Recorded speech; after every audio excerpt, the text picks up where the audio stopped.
Megapod. Megapod. Well, we finally did it, everyone. We are here. Let us start with introducing ourselves. My name is Eddie from News Across the Galaxy. Along with me is Bryant, Spenny. Who else we got in here? Everybody. Say your name. Stupid. Everybody's here, man. What the fuck? What's up? This is LA is our house. This is David. What's going on, guys? Lewis and Bobby could not make it, so they took their dead weeks for the night. What up? What up? What up? This is George, straight from the stands. Jay Undefeated 7. Follow me on Instagram and Twitter. Oh, and the other one, the one that always makes him mad. I make you mad. Yeah, I know. It's crazy. I don't know how the. Hey, how are we a thing? Like, how do we all get along? Yeah, and how are we a thing? friends? I mean, What do you mean? So you and I, how are we a thing? Get that? That's what it is. Do we need to ship these guys? It's the tips, yeah. The French tips. The French tips, huh? French tips. Am I next? Yeah. Oh, hi. Hi, everybody. How are you doing? I'm Chris. I'm on the Riot Squadcast, right? Does that work? Is that, do you need more? Like, I don't know. People know who you are. I'm a degenerate, yeah. I'm just happy to see Ben.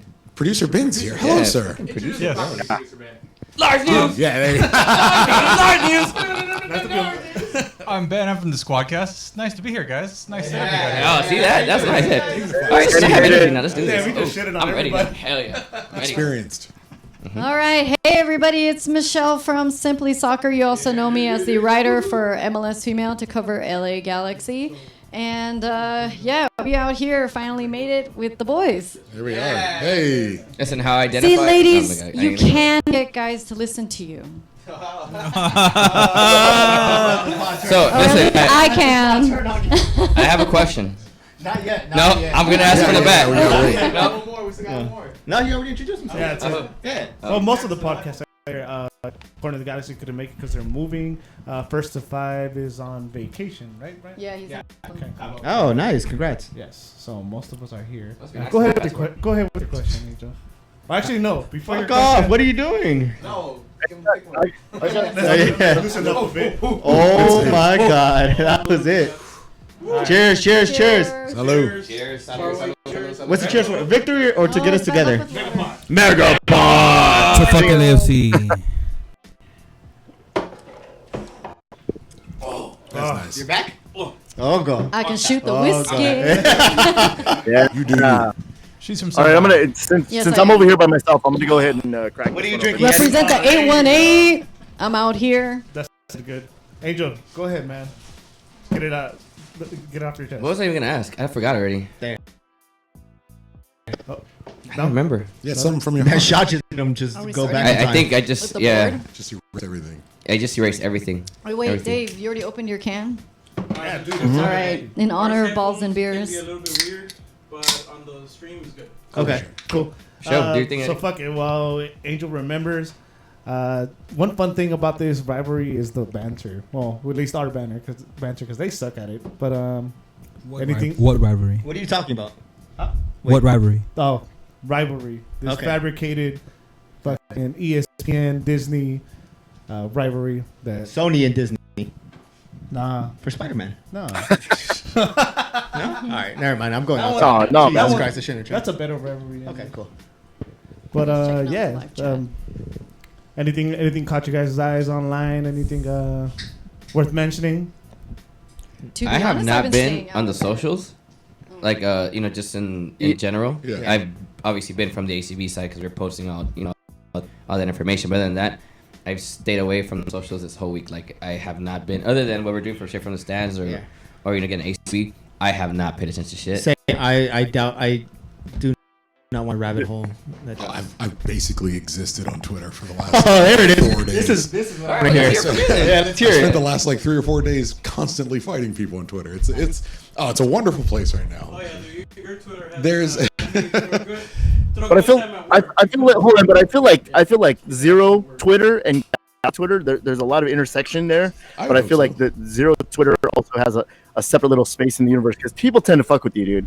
Oh, People yeah. tend to, try to fuck with you. I They should do their say, best, not yeah. they don't Well, do look, it. They actually try. You shoot When them down anyone real gets quick. you. But for the most part, yeah. I haven't seen a ton of like banter going back and forth. I think everybody on that side is really nervous.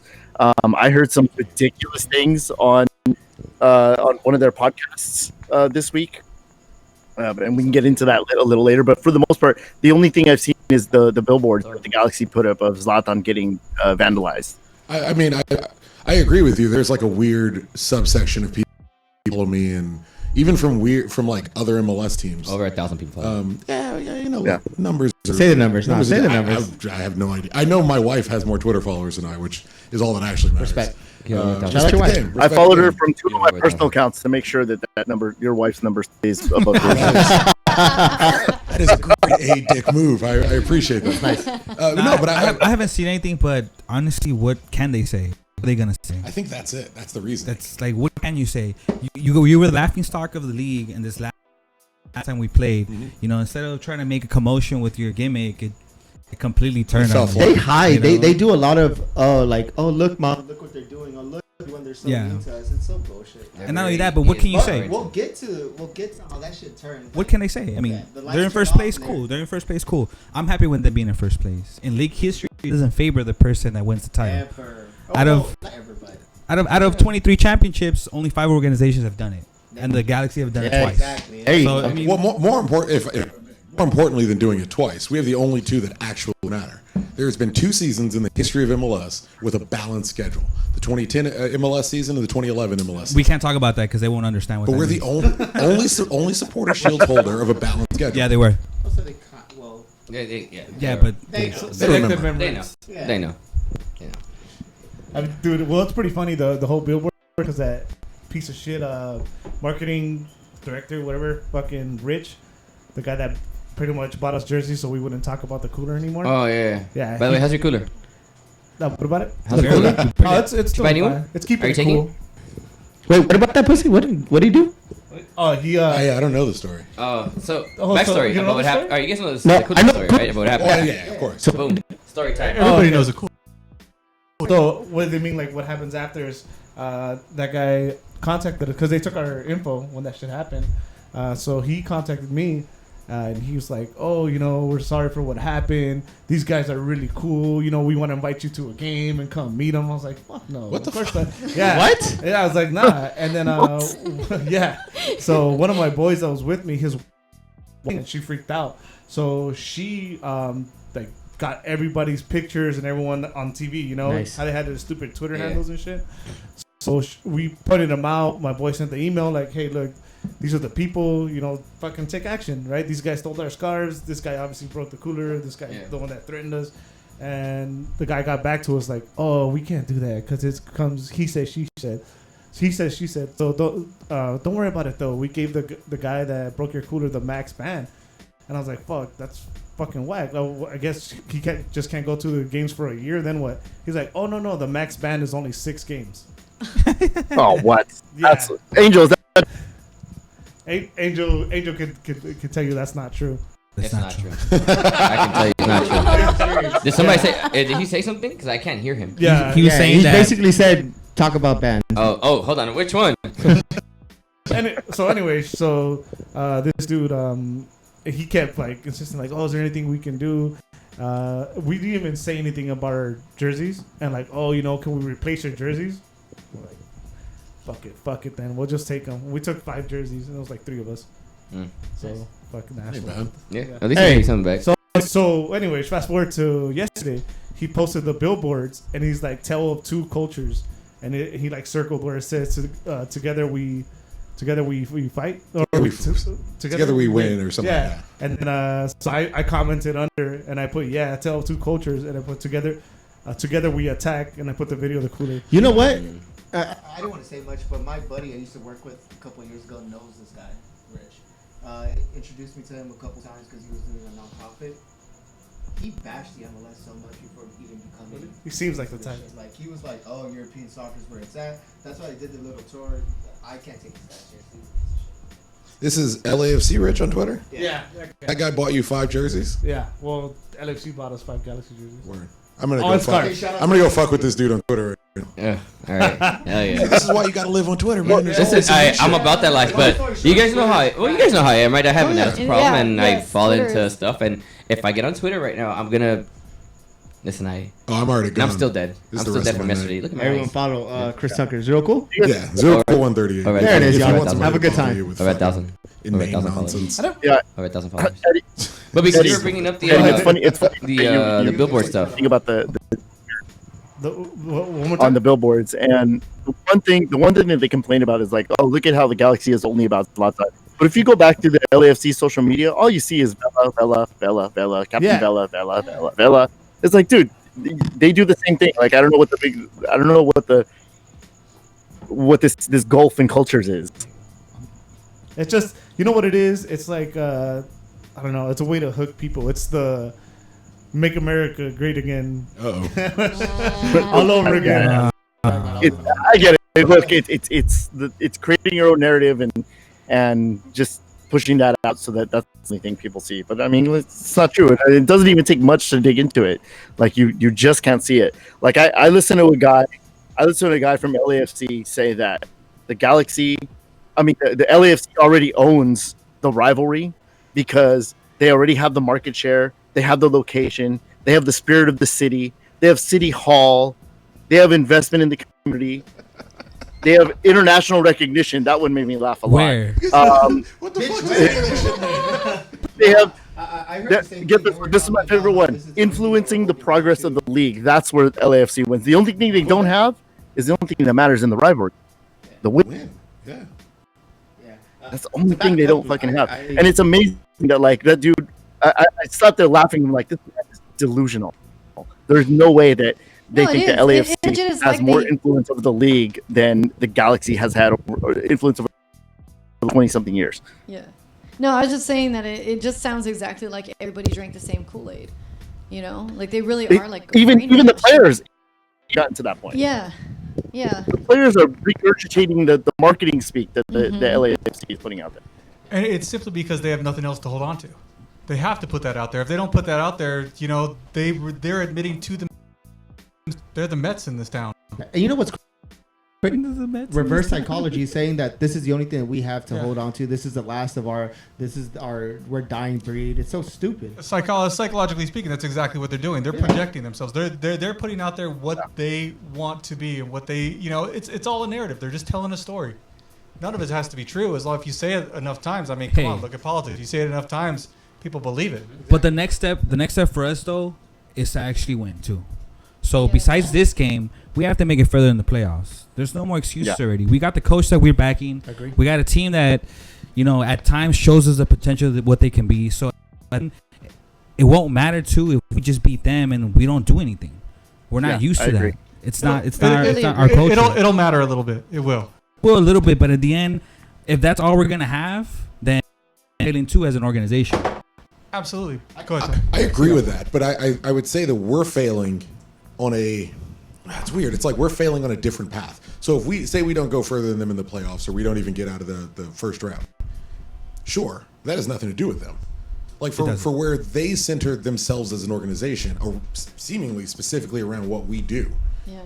If we beat them in the we have against them, it's soul crushing. It's got to be demoralizing, and it's to the point that I think it's part of the reason you're not hearing anything from their people because they ran their mouths for 6 years waiting for one match, and in the most embarrassing fashion possible.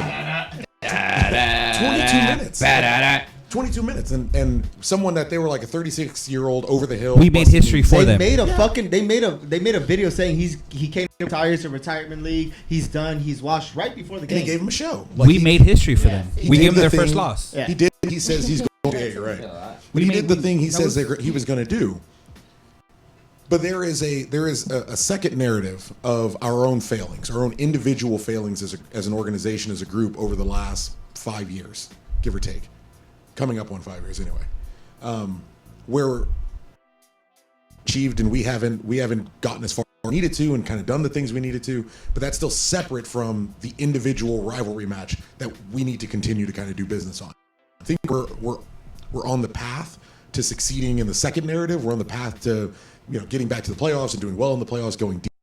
It's kind of depending on who you get, who you specifically play against and how you play and how you're right. Versus this individual match where everyone needs to be on their shit. Everyone needs to be on their What do you think? Is it fair to say with the win tomorrow, it's dead.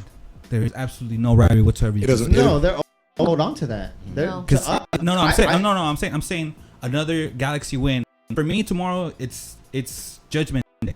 If tomorrow Galaxy wins again, When? what rivalry is there? We When? beat you in LA. We beat you in Carson. If you want to call it Carson, now we beat you in LA. All right, we gave you your first loss in history, and yet you have earned what 2 points on us? Well, you're What kind of rivalry is that? 2 years. You're what 14 points above us. 2 years, yeah. Being stomped at home. If that's knock on wood, if that's the way it goes. Last year you lost to a team It's that placed happened. 7th. If you want to be honest about it, you want to mention how we didn't make playoffs. Okay, you lost a team. You couldn't beat a team 3 times. Out of one, you couldn't beat them out of 3 games. You couldn't beat them once, and we placed 7th. This year, same thing. You're the best team in league history, and you still can't do it. Well, to the playoffs point, like look at LAFC's season last year. They lasted in Major League Soccer 96 minutes longer than we did. Yeah, Like, it's accurate. So you finish in first in the Supporter Shield race. So you finish in second. I'm It's good with that. irrelevant if you end up lasting 96 minutes longer. Congratulations, you than a played big team yourself. that supposedly had a horrible season that collapsed. Red Bull's a supporter. Yeah. What? But for this year, like they're yeah. leading in the Supporter Shield. I might have misspoken, but you're leading in the Supporter Shield this year, and last year you were so much drastically better, and we didn't make the playoffs, and you lasted south of 100 minutes and did not, and then embarrassed yourself as an organization, as a fan base. Use your one playoff opportunity as an embarrassment and an opportunity to show everyone, hey, this is why you should never bring your family to our game. This is why you shouldn't bring your kids. This is why you shouldn't bring your missus. Unless you're looking to go to jail or you're looking for a fight, we're not the place for you. That's where you can, and it's going to be a better experience for you. Because when we lose, your kids might get beer thrown at them. You know what I mean? You might get caught up in a fight walking back to your car. That's their one playoff experience. So, I mean, I don't sweat this individual game. I don't sweat the overall narrative. I don't sweat the overall battle between the two. In my eyes, they could be top of MLS by 60 points. They're nowhere near. For me, it's a little bit more important in other aspects as far as points, because we need the points. We need the points regardless. So for me, this is a must, whether it was them, whether it was Seattle again, whether it was whatever team you want to put, Atlanta, whatever team you want to mention. It's a must win for us. If we can't get 13, 14 points last 8 games, we don't deserve to go to the playoffs, period. So it doesn't matter where we're going to go, who we're playing. But I agree that these. No. If you can't get 14 points in the next 8 games, 13 points in 8 games, why should we even go to the playoffs? We're playing the teams that we would get in the playoffs anyway, 5, 6, and 7. If we can't beat them in the season now or dominate, then why should we even go to the playoffs? It's all about the playoffs. Playoffs? This is the type of team. Last year we said it. We made it to the playoffs with Houston. If we beat Houston, there's no chance that I personally thought there was going to beat us. Once this team, and sure, like I'm speaking from hypothetically speaking, because I think that once we get into the playoffs, we'll turn it up, hopefully. But I think it's all about getting in. If we lose and we make it in the 8th spot or whatever spot's still relevant to be into the playoffs, I still think that we might go to Atlanta. I really think that the Galaxy are playoff ready, though. I know that how it looks like, we've got like the shadow of like 2 terrible seasons, and like anything is better compared to that, right? But the reason I feel that we are is like the way that we did play against Seattle, and if not for like a freak own goal, we would have won that game. So to me, that's what it says. And as far as the rivalry goes, I'm really not worried about LA. They already feel like they have something to prove. I love when Zlatan, in the interview yesterday, said he doesn't play the game psychologically, to get into the head of the team. He plays with his feet, and so that's what I feel is like they're gonna show up. They've been showing up. I feel better since Pavon joined, and Jonathan's back on his fire because he went through like a slump for a second. But that game against Seattle, he did some crazy slides and late in the game. Leggett, we were worried about him too, and then he's been stepping it up. He got the assist to get Zlatan that header. So I really feel like everybody's finally starting to gel and getting it together. I think that we're better off now. You want to say anything? I know. No. You want to say Chris? So I don't know if you guys can catch it, but he's listening. I know. And I appreciate that. Something's just there. Like I need to speak. Look, when I said that I felt that we were playoff ready, I knew that people were going to have opinions, and you know what? That's what we're here for. Oh no. I think that. Listen, I have my opinion too, but he's been holding it forever. Yeah. Well, let me hear it, Chris. Let's go. Number one, Ben will tell you that's the point I've ever been when I wanted to talk. Absolutely, I noticed that. And we can hold them back for you. And number two, my sisters and brothers, I tell you, don't worry about the playoffs. That's not a conversation anymore. Playoffs? No. The playoffs, the Galaxy making the playoffs for the 2019 season is done. So yeah, we're already the teams are set. We're I already think, in. It's I think over. the teams are set. Don't think about it. Don't worry about it. Call your ticket rep and get your pay as we play plan or whatever the fuck it's called. The Galaxy are in the 2019. That's not a question anymore. Get me back in though. But the moment we signed Christian Pavone, if the Galaxy don't make the playoffs, every person Kiloto is getting fired. Yeah. Everyone. Yeah. Like it's a wrap. It's a completed conversation. The Galaxy make the playoffs, or we have to fundamentally shift who we are as a people, as a group, as an organization. The Galaxy are in the playoffs. Don't worry about that. The conversation is, where do we land versus an away game? Now that it's a single game elimination, it's not home away. Right. Versus an away game. Do we get a bye game? Who are we going to play? Do you think that's relevant right now with this Galaxy squad? Because I don't know if you guys caught it. Right. Well, yeah, because we talked about this in one of our podcasts. My bad. Yeah, we in one of our podcasts and we addressed that. Like, does it really matter where we end up in playoffs? It does. Why? To me, It's I don't a think one it and is off. with this I squad. don't think that our home form is so much better than our road form that it really matters. Like, if as long as we get into the playoffs, it doesn't matter at that point. Because Here's I the don't think stat. our home is going to be that much of a factor when it comes to playoffs and hosting games. When we score first in the season, we're like 11, 0-1. Yeah. And it's like 9 of those games have been at home. It's all away. Well, that's See what I'm saying? It's crucial. It's a one and done. But that's Right, but because it's a one and done, to me, it doesn't. Oh shit! I'm sorry. It doesn't really matter. To me, it doesn't matter. With at least with this Galaxy squad, they at home, away, there is no consistency in anything that they do right now. But would you? I would agree with it. So it does to me. That's how I feel about it. People are like, well, would you just get a playoffs? And I don't give a shit where they. Well, end. I think we're in the playoffs. I Yeah. think the thing that's important where we end up finishing because we're already in. I feel drastically more comfortable about a home playoff match against RSL than an away playoff match against Seattle. You know Not what I mean? only Like, that, if you end up in a certain position where you're away, you're going to be away the entire playoffs. You don't want that at all. No, I There's agree no with that, way but that's I feel our benefit. if we're away, it doesn't matter. Like you said, if we're in a position where we have to go away, we do have to play all of our matches away. It gets a little harder. I want to be away at the end, if anything, I'll take it. Yeah. Plus away days is love away days. because it's going to be a must anyway. For those promo watching code who have Squadcast. We're taking off that bad boy. It covers your off away taxes. days podcast. yeah. But yeah, I agree. I think the playoff picture is set. We still need those 13, 14 points. Last season, we went, 3-3-2 in to not make playoffs. So it can still not happen. We need to at this point in the league. At this point in the league last year, we were only 4 points ahead. We were 4 points behind. We need everything in our power to get second. Like, let's be realistic. We're not going to hit first. And I think the Seattle result was in our favor because Portland had one game in hand. They lost, so now they stay in 7th, and we're Today, battling right? Seattle for second right now. Today? That was It was yesterday. yesterday. Oh, Yesterday was last they- night. oh, shit, It was they're- all green on Saturday's game's green. going on, huh? Yesterday it was a 2-1 yesterday. MLS. But now I think Seattle's in second, Minnesota in third, but we're one game behind, which is going to be made up tomorrow. So as long as we don't lose tomorrow, we should be we're not tied for gonna lose. third. Battling gonna win Seattle for 2-0. second in the last 8 Yeah. games of the Losing. season. I think top 3 is the goal. Clean Yeah, sheet. top three. Top absolutely. 3. All right, you say that. We'll take 2 shots together. Shelvick on a You corner. heard it here first, y'all. Now everyone wants to be quiet. David being a Mongol. I Yeah, keep maybe talking. You need me to be on? Give me a Listen, hey, subject. go I for got it. you. Yeah. You guys hit on a couple things that we're going to get to. That's how great it was. We're going to talk about if this is actually becoming a legit rivalry. I mean, against Spenny Fuck that. brought it up. No. But are If- we all So I in think it agreement covers it's no? that. Yeah. I Are we feel all in like- disagree with agreement? you. Are we all in agreement this is not a rivalry No. anymore? It's not. No. And tomorrow it'll No. be. We are it'll not be in just agreement. A cleanup. No, Okay. we are not in an agreement that it's not a rivalry. You still think it is? Yeah, of course it is. Why? Of course it is. What do you Why? Why? Because all of our various shows are sitting in a room talking about the team we're playing tomorrow. Of course it's Because we're playing them tomorrow. Touche.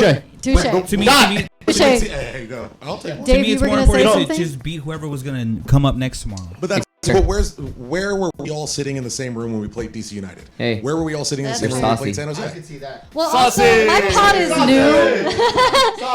I got here in March. But I mean, yeah, you're Yeah, but relative. to be I was fair, I on want to Ellen's do those house shows. prior You know, to I this. want to do those shows when we play against San Jose. I want to do those shows when we play against DC. But like most everybody else, everybody has fallen into the LAFC rivalry. Not so much because of the teams. I think more because of the other stuff that surrounds it. But I why think would it's more of a Hey, turf. but we've done you know, this. kind of We did this in Salt That's what Lake. it's been. Yeah. But why fight it? Like if the energy of the fan base, which is what we should be as our own individual shows, what we should be trying to tap into and to understand is the energy of the 27,000 in a stadium, or you know where my however many beef galaxies. is for all this, and I'm with you. Mhm. I think it's a rivalry, 100%. It is because it's Why? Because you get fed into the hate. It's not. Well, it's not just that. Like, listen, we work with people. Like, can't- if, well, you're if right, we because they work with can't people, your local guy at the market, probably an LAFC fan or a Galaxy fan. Like everything, it's part of the city now. And look, you guys know me. Like when it comes to rivalries, there's only one rival, right? And everyone knows how I feel about the shit. Yeah, I know. San Jose as fuck, right? Hence your. Yeah. Hence my current band. Current situation. Yeah. Thank you. You got 6. Thank you, Fat Angel. You got 6. Full angel. Oh my God, full angel. No, but I bring that up because look, Full angel. to me, San Jose is my only rival. But I understand I feel the everything same around way the about LAFC San Jose. thing. But to me, for a rivalry to become something, there has to be history. There has to be things to be. To me, this is just look. It's a rivalry because we deal with these people every fucking There has to day. be a back and forth. Could you argue that you're middle of history being written? Oh, absolutely. Yes. 100%. Absolutely. Yes. Again, like my coworkers, never a soccer fan, like never, and all of a sudden he's like, I have to deal with this shit every fucking day. It doesn't matter though. But for me, he doesn't have to. in that scenario, it's not for me because I don't care if you wear Seattle, I don't care if you wear Minnesota stuff. If I work with you, it's a problem in the sense that I'm never gonna agree with your view on your point on your team. If we play against each other, that's what it is. When you found out he was an LAFC fan, did it change your opinion of him? 100%. Yeah. Yes, it does. It's a rivalry. Yeah, That's and that's what I'm saying. Like I agree with I that. do too. You want to know? Like, No, but my car, Fuck you, you're not passing. my car has LA as our house and LA Galaxy see, but on my car. matters So when on I cut somebody perspective. off, they know. Like I'm with him. I don't like San Jose. If I see Sorry, somebody at dude. work with a San Jose hat, I'm not talking to them. I like to light up. I gotta wash my car. If I see somebody with an LAFC hat, they're gonna hear me. Yeah. You know, San Jose, I can't Well, deal with that. exactly, but. You're right. Well, because they're not around. They're not around us Everything all the goes time. around it. The And to one me, it's a- time it's a I personal was at a beef because soccer I think a lot tournament of and the I fan saw this base guy is wearing for- LAFC but it's hat the and a same San thing, Jose making it all jacket. I nearly fell on the floor laughing. Hold on, repeat that one time. Dave, repeat that. I was at a soccer tournament recently and I saw a guy wearing an LAFC hat and a San Jose jacket and I nearly fell on the floor laughing. Ouch. Yeah, Shout out to our sponsor. I couldn't believe it. But for the most part, I've carried stickers around. A couple weeks ago, I was at Disneyland, or I was at Universal Studios, and I saw a guy in LAFC gear, and I happened to have some stickers in my pocket, so I handed it. I was like, "Hey, here you go, man. Just so you know." And it took him like a full 30 seconds to realize what I had given him. I had given him our LA as our house, and he was like, the look on his face when he registered, like, "Oh, this is blue and gold." Nah, man. Look, I know it's not proper to, but you should have the right to kill that person. But it's like I don't think there's anything wrong with no. that. How is it not proper to say No. that? I'm not telling you to kill them. I'm saying there isn't anything wrong if that's the way he felt that he wanted. Okay. Like the bank, the whole thing with my last pod episode was no fucking fighting. Okay. No, I didn't say you should fight him. You should kill him. I remember my whole thing was Kill him. Piano wire around There's that. a difference between fighting and killing. I don't want him to see I mean, it coming. I just yeah. want I to just sneak up want on him. If I want to fight somebody, they're going to suffer. If I want to kill somebody, I'm Michelle Houdink. Do not much of a fight. condone murder. If you're talking to your little brother about a game that he's never gonna understand, is it really something that's gonna get you mad?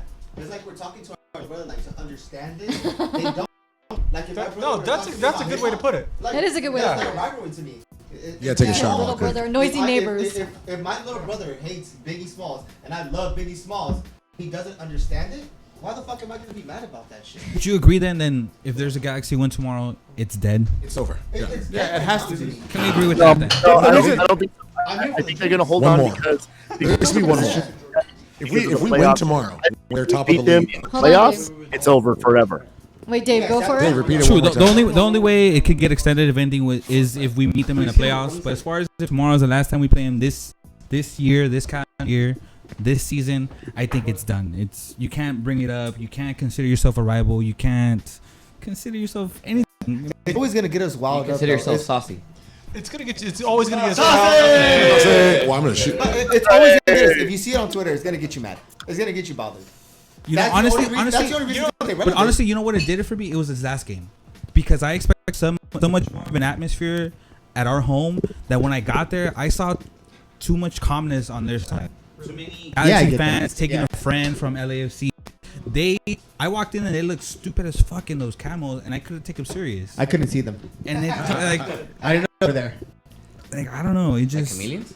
Oh, yeah, I was taking a shot. My bad. their squad is mentally defeated. It's Their because fans are mentally defeated. and it's the same reason that's why it's always going to bother you, because they're a bunch of idiots. That's really that's what it comes down to. That too. Is the fact that they're a bunch of idiots doing stupid things and acting like they invented everything. And so to anybody who knows anything about soccer or anything about MLS that's been around longer than a year and a half, it kind of bugs you a little bit. But that's why you, as a Galaxy fan, has no business engaging or fighting with them. Right. Yeah. Like, you understand walking in, I'm the adult, and I get what they are, and I get what they're attempting to be. And look, you've been around when San Jose fans just street hooligans and NYCFC. We've done this long enough to seen these groups pop up. You know, Chivas USA, they're fans because they couldn't stop trying to be hooligans and fighting people. Yeah. All right, let's do it. All right, let's all agree on one thing. Fuck LAFC. Agreed. We're on that. Agreed. That's across the galaxy, guys. Cheers. Saucy. So one thing we can discuss, I guess, would be the lead up to this game. Yep. Let's forget the fact of who the opponent is. We need these 3 points. How are we looking going? How are we looking? We got to see a lot of our bench this past week, even though they got defeated. We saw them tie against Seattle, somebody that I thought we should beat because they are playoff contenders, and we took care of Dallas, who gave us the first loss of the season this year. Mm-hmm. What do you guys think? How have they been playing? What do you like? What don't you like? What do we need to work on besides the own goals? And the defense. I'll talk quick. I want everyone to talk. The thing that bothers me a lot is that we can't fucking finish. It's not that we don't create these chances. These chances are there. The thing that we can't finish is what bites us in the ass. 'Cause I think, respectively, everyone here says when we score first, especially at home, we take control of this game. Look at Minnesota early in the season. They gave up. So my thing is, if we and we'll lead up to this, obviously, what we think is going to happen. But I think we need to be dominant from the beginning. We have the creativity up there, and we have to be smart. Our defense needs to understand that Bingham's the last line of defense and not the. I'm not.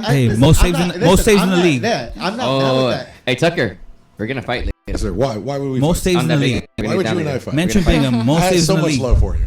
Why? Because fuck David Bingham. Well, because David Bingham. No, I think he's a good shot stopper. I agree with you. I think he's a good shot stopper. I'm not sure he's a great keeper. keeper. How to dish the ball once he stops the ball. Well, that's a fundamental of being a goalie. Right. His base seems to be my job is to keep it out of the net on the first shot. Agree. And then I'll the second shot wherever it comes from, whoever shoots it. And that's the problem. And that's where he messes up. Yeah. Right. But I think he's an absolutely excellent shot stopper. It's just two that he hasn't quite figured out. Kevin Hartman had a bunch of rebounds. Let me ask you a question. Out. Yeah. Chris, let me ask you a question about that. The stops that Bingham gets to him, are they in front of him?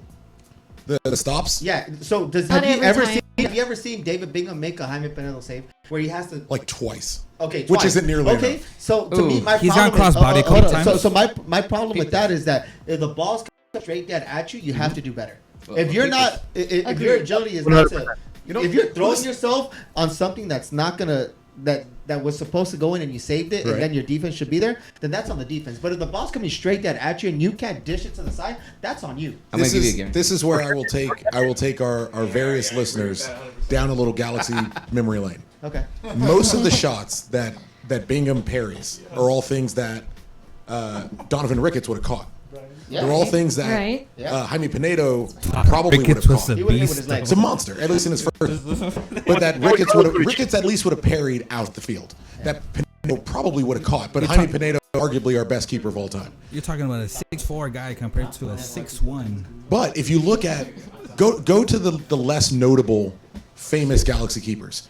Josh Saunders has more clean sheets than any Galaxy keeper in history. It's like cocaine, baby. Single season. But it works. It focuses you. Fuck It yeah. works. It works for Ronaldo. It works for Saunders. Listen, coked out Josh Saunders, best goalkeeper of all time. Fight me. But Coked out Josh Saunders. Yeah. Oh yeah. Hey, But Saunders parried the ball. Who has that shit for Hey, him? you know what? Like, that's a Saca la bolsita. Pericazos. Hell yeah. Can't confirm nor deny. That's another way we made history. Josh Saunders was the first player to submit himself to the substance abuse program. Substance abuse program, and then come back and win an MLS Cup. Respect. Yeah. Respect. All You were in the saying, same sorry. So like he parried the ball, and he leads us in the history of the team. Like Hey, it's okay, but it's okay to not be a keeper who That catches. defense. And I don't all want to the make this about craziest David Bingham. balls. I did. I just wanted to, obviously no, take I'm not- advantage I- because I- people see that well, we go we back have and to go forth through on it. the Hey, Bingham but shit. go through it. One thing you have to remember about Bingham, he was never our first choice. Listen, Allsted was supposed to. Yeah, be Allsted was. Yeah. Okay. Champions How much League. better is that? I know. It's not still. though. It's Even not- I'm with looking that. at It's not. It's not any statistics. better. Like it's not any better. huge. David Bingham's not a bad goalkeeper. He's That's not. what He's I'm not a bad statistics goalkeeper. the number of You know, saves he's David had Bingham. this season. I used to like David Bingham and San Jose's team. Oh, hello. I said that when we signed Angel's him. right next to you. I made Yo, that very clear. Listen why. Angel's Listen why. right. Listen Think why. wisely. Listen why. Those years he gave up the most balls, which he still does in the league. He leads in spilled balls for the same reason, and he had the most mistakes against the Galaxy. I love you too, loved Jamie. playing I San see Jose you. when he was their goalie, and I hated it when we signed him. Do you remember Steve That's the Cronin? reason. I do. His hands, Ooh. his hands like Cronin. I mean, Cronin positionally was very, very, very good, which is why Cronin never made diving saves like Jaime Pinedo. But his hands were weak. And when we started switching him and Josh Wicks between the season, they were sharing the workload. Josh Wicks, amazing I remember hands, John. amazing I hands. remember Josh Wicks. He was an I remember idiot. Yeah, he was It a was rock. terrible. That's probably why. Positionally, Josh Wicks was never in the right place. So whenever he made a save, it was something that looked spectacular, but he had the strongest hands. If you could mix those two together, decent keeper. David Bingham is one half of a decent keeper. He's an amazing shot stopper. He's very good at being positionally sound. Reactions are a little slow, and he parries the ball horribly. It's not to say that he's a bad keeper. As a coach and as even a sporting director or as a guy bringing your players in, you need to ensure that you're going to sign defender to play to his strengths, or you have to get rid of him. If you figured out which defenders you're going to run, and it seems like we've done it. Yeah, I think we have. A mixture of like Carlo, Polenta, maybe probably Stairs. You need to get people who are going to either focus on that's still a little right in front of him more often. So as soon as the ball gets shot, they need to push in to help him out. The Central American back, South American, or at least in Boleta, that's used to having the book. That's the last time that you've ever heard David Bingham coach that defense. I'll wait. It's always after the fact. I'll wait. Yeah, and I don't know. Him and Jonathan were into it. Nobody.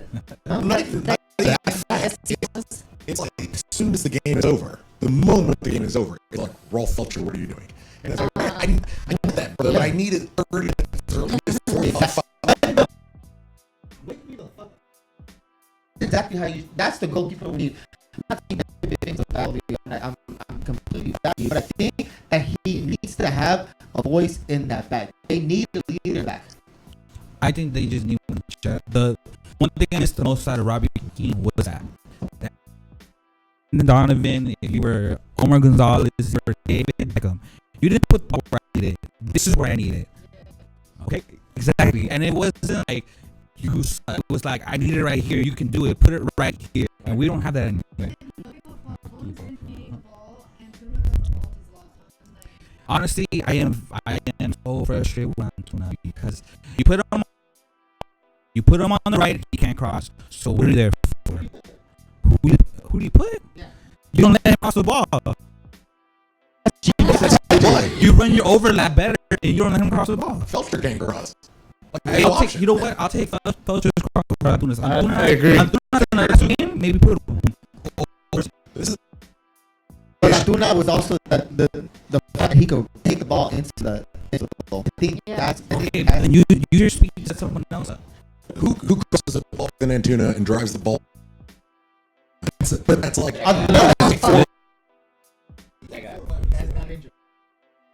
hey, right?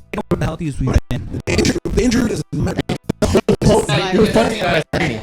He was pointing at Anthony. He's holding that. Allison needs to answer the question. Okay, to answer your question, Felcher has an assist with Zlatan. Jet has an assist with Zlatan. This is nothing.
Huh?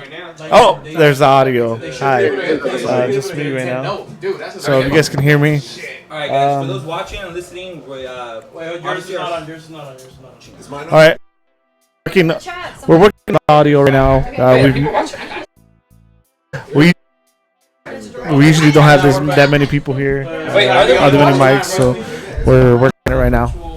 Hello? Hey, we're back. No, Hi, not yet. everybody. Oh, yeah. How many? We're working on it. How many? How many what? I didn't realize there was Yeah. Whoever's in about YouTube, 60. let us know if you can hear us right now. And send dick pics. Confirm. We're just for Just give us a minute. We'll be ready. To They can't hear us. send them to @livid. At Michelle. Oh, okay. Yeah. That's fucked up. Send those pictures to Simply Soccer. Oh, she goes. Oh, you can't make that joke. She's not here. Yeah. Like he said it first. She's getting Yeah, no, she just started.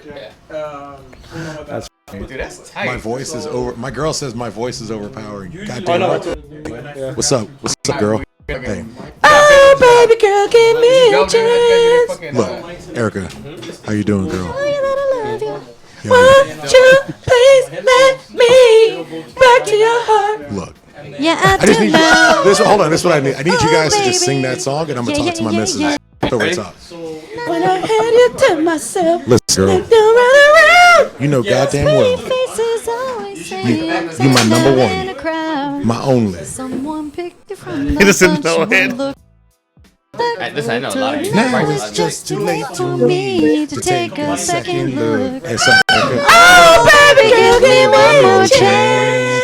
Show you that I love you. Won't you please Help let me back in your heart? Oh, darling. And they know. Let you go. Let go. Live concert. Now, Are we really live? I see you in his We're all- arms. Ba-ba-ba-ba. I want Now we need to roll sisters. all I need. Ba-ba-ba-ba. Yeah, one more stay. You were right there. Come on, son. Pretty baby with high on. Yeah. Ooh, Angel. Yeah. Yeah. Yeah. Yeah. No, that's ignorant. That's ignorant. Nah, Miss Jefferson. Yeah. That was beautiful. we should do old Your Town wifey. Road. Oh, my girl. She Shout got out. Shout out. Talk to her. So, bro, We're not making any money off of this, so I think we're allowed We're to not here. sing. Oh, Galaxy Karaoke night. I'm Oh, down. yeah. This is LA. No. Always Beyonce. Next we have Angel. This is LA again. I'm Beyonce. Michelle. I'm Beyonce. Sing on it. Oh, I'm Beyonce. excuse me. Always. I'll be your No, listen. If you guys know me, We'll do I'm doing Crazy in Backstreet Love. Boys as fuck. Yeah. That. NSYNC is better. Can I be like your Kevin? ACB says if I punch Angel, he'll give me $20. No, I'm a teacher. So. Angel. Look. I need that. Angel. Angel, look behind you. Look at Stacey. ACB Chris Conway. I'll do it. Cool, bitch. Cool, dog. They just put her down to sleep. Please tell me audio drop of Michelle being like, I'll do it. Do it again. We can't hear you. There will be. Because, okay, so ACB Chris Conway is texting me, and he's like, if you punch Angel, I'll give you $20. And I'm like, I'll give you 20. do it. Let's add to the pot. I'll do it. Okay, well, Let's add to it. Tell him that we're not Do gonna it. Do it now. Like, how hard, though? Do it. But, like, I'll Yeah. do it. Who do I bet, Mo? Yeah, Hollywood. okay. Oh, she got. Oh, I did it. I did it. Jamie. I Hey. did it. Where's my Hey. $20? Hey, Where's we do not. Hey, we do not. $20? Angel. There's only one Michelle who think you made. I don't see Venmo me gender, now. so you, There you go. It's all good. hey, we don't see gender, so you fight her. Chewy. Listen, I'm gonna. Are we recording right now? We are totally live right now. Oh, was that live? Everybody saw We are that. totally live. She struck me. To my. For $20. And ACB says he Me, loves. my employers. I don't even work here, Tell me man. we gotta go on a date.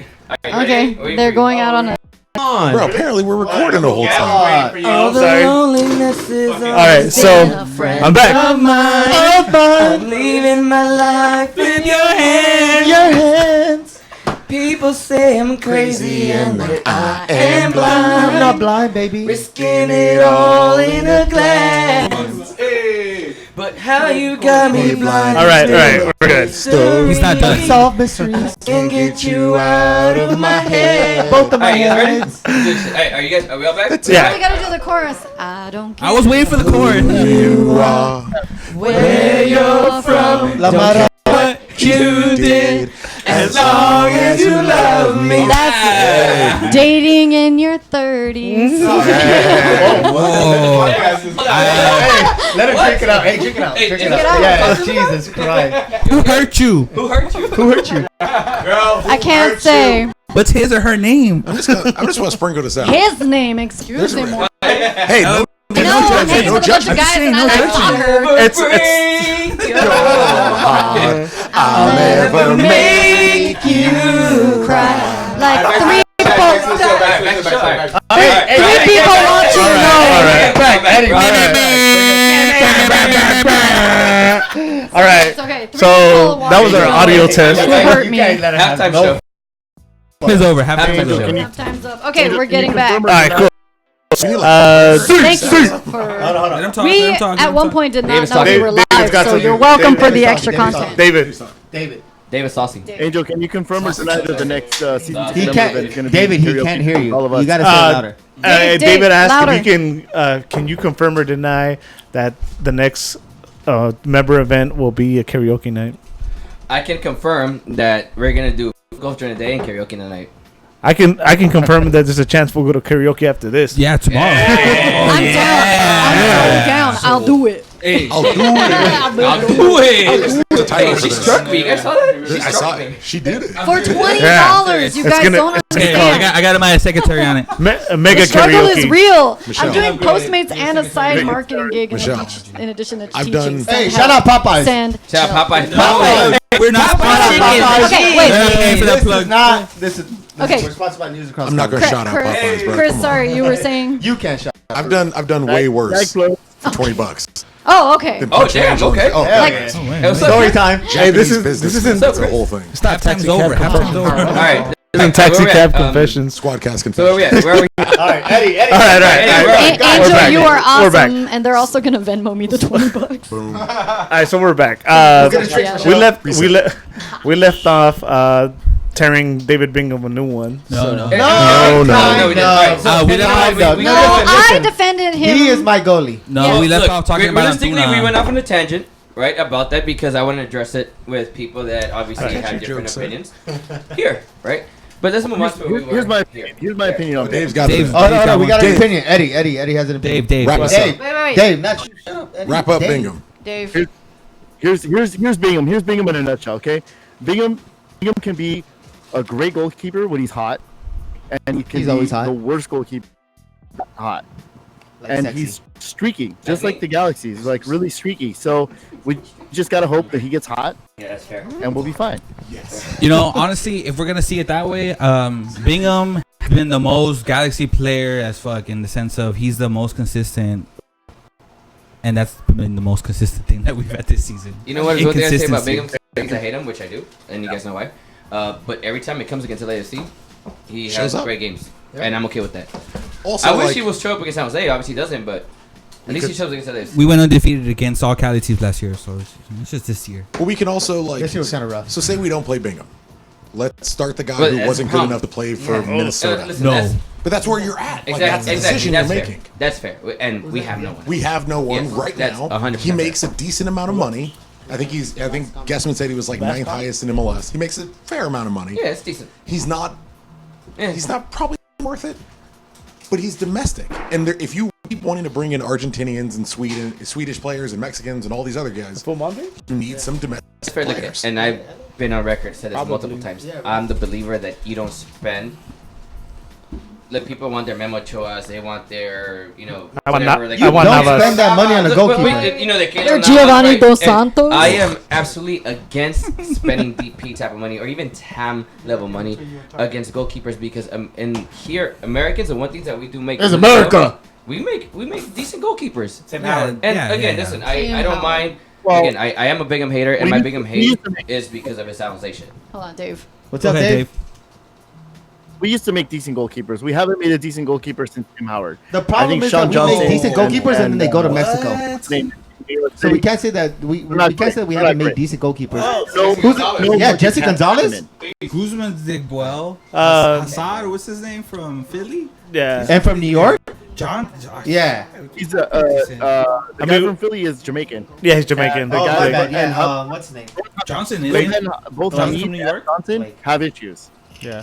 Even I kind of agree with Dave because even Stefan on his feet, dude. The problem is that U.S. is not attractive, so the goalkeepers decide to branch out. I don't want to talk about it, but U.S. goalkeepers, anyone that wants to branch out, branches out. Efra should be a U.S. player. But we're not talking about that, but who's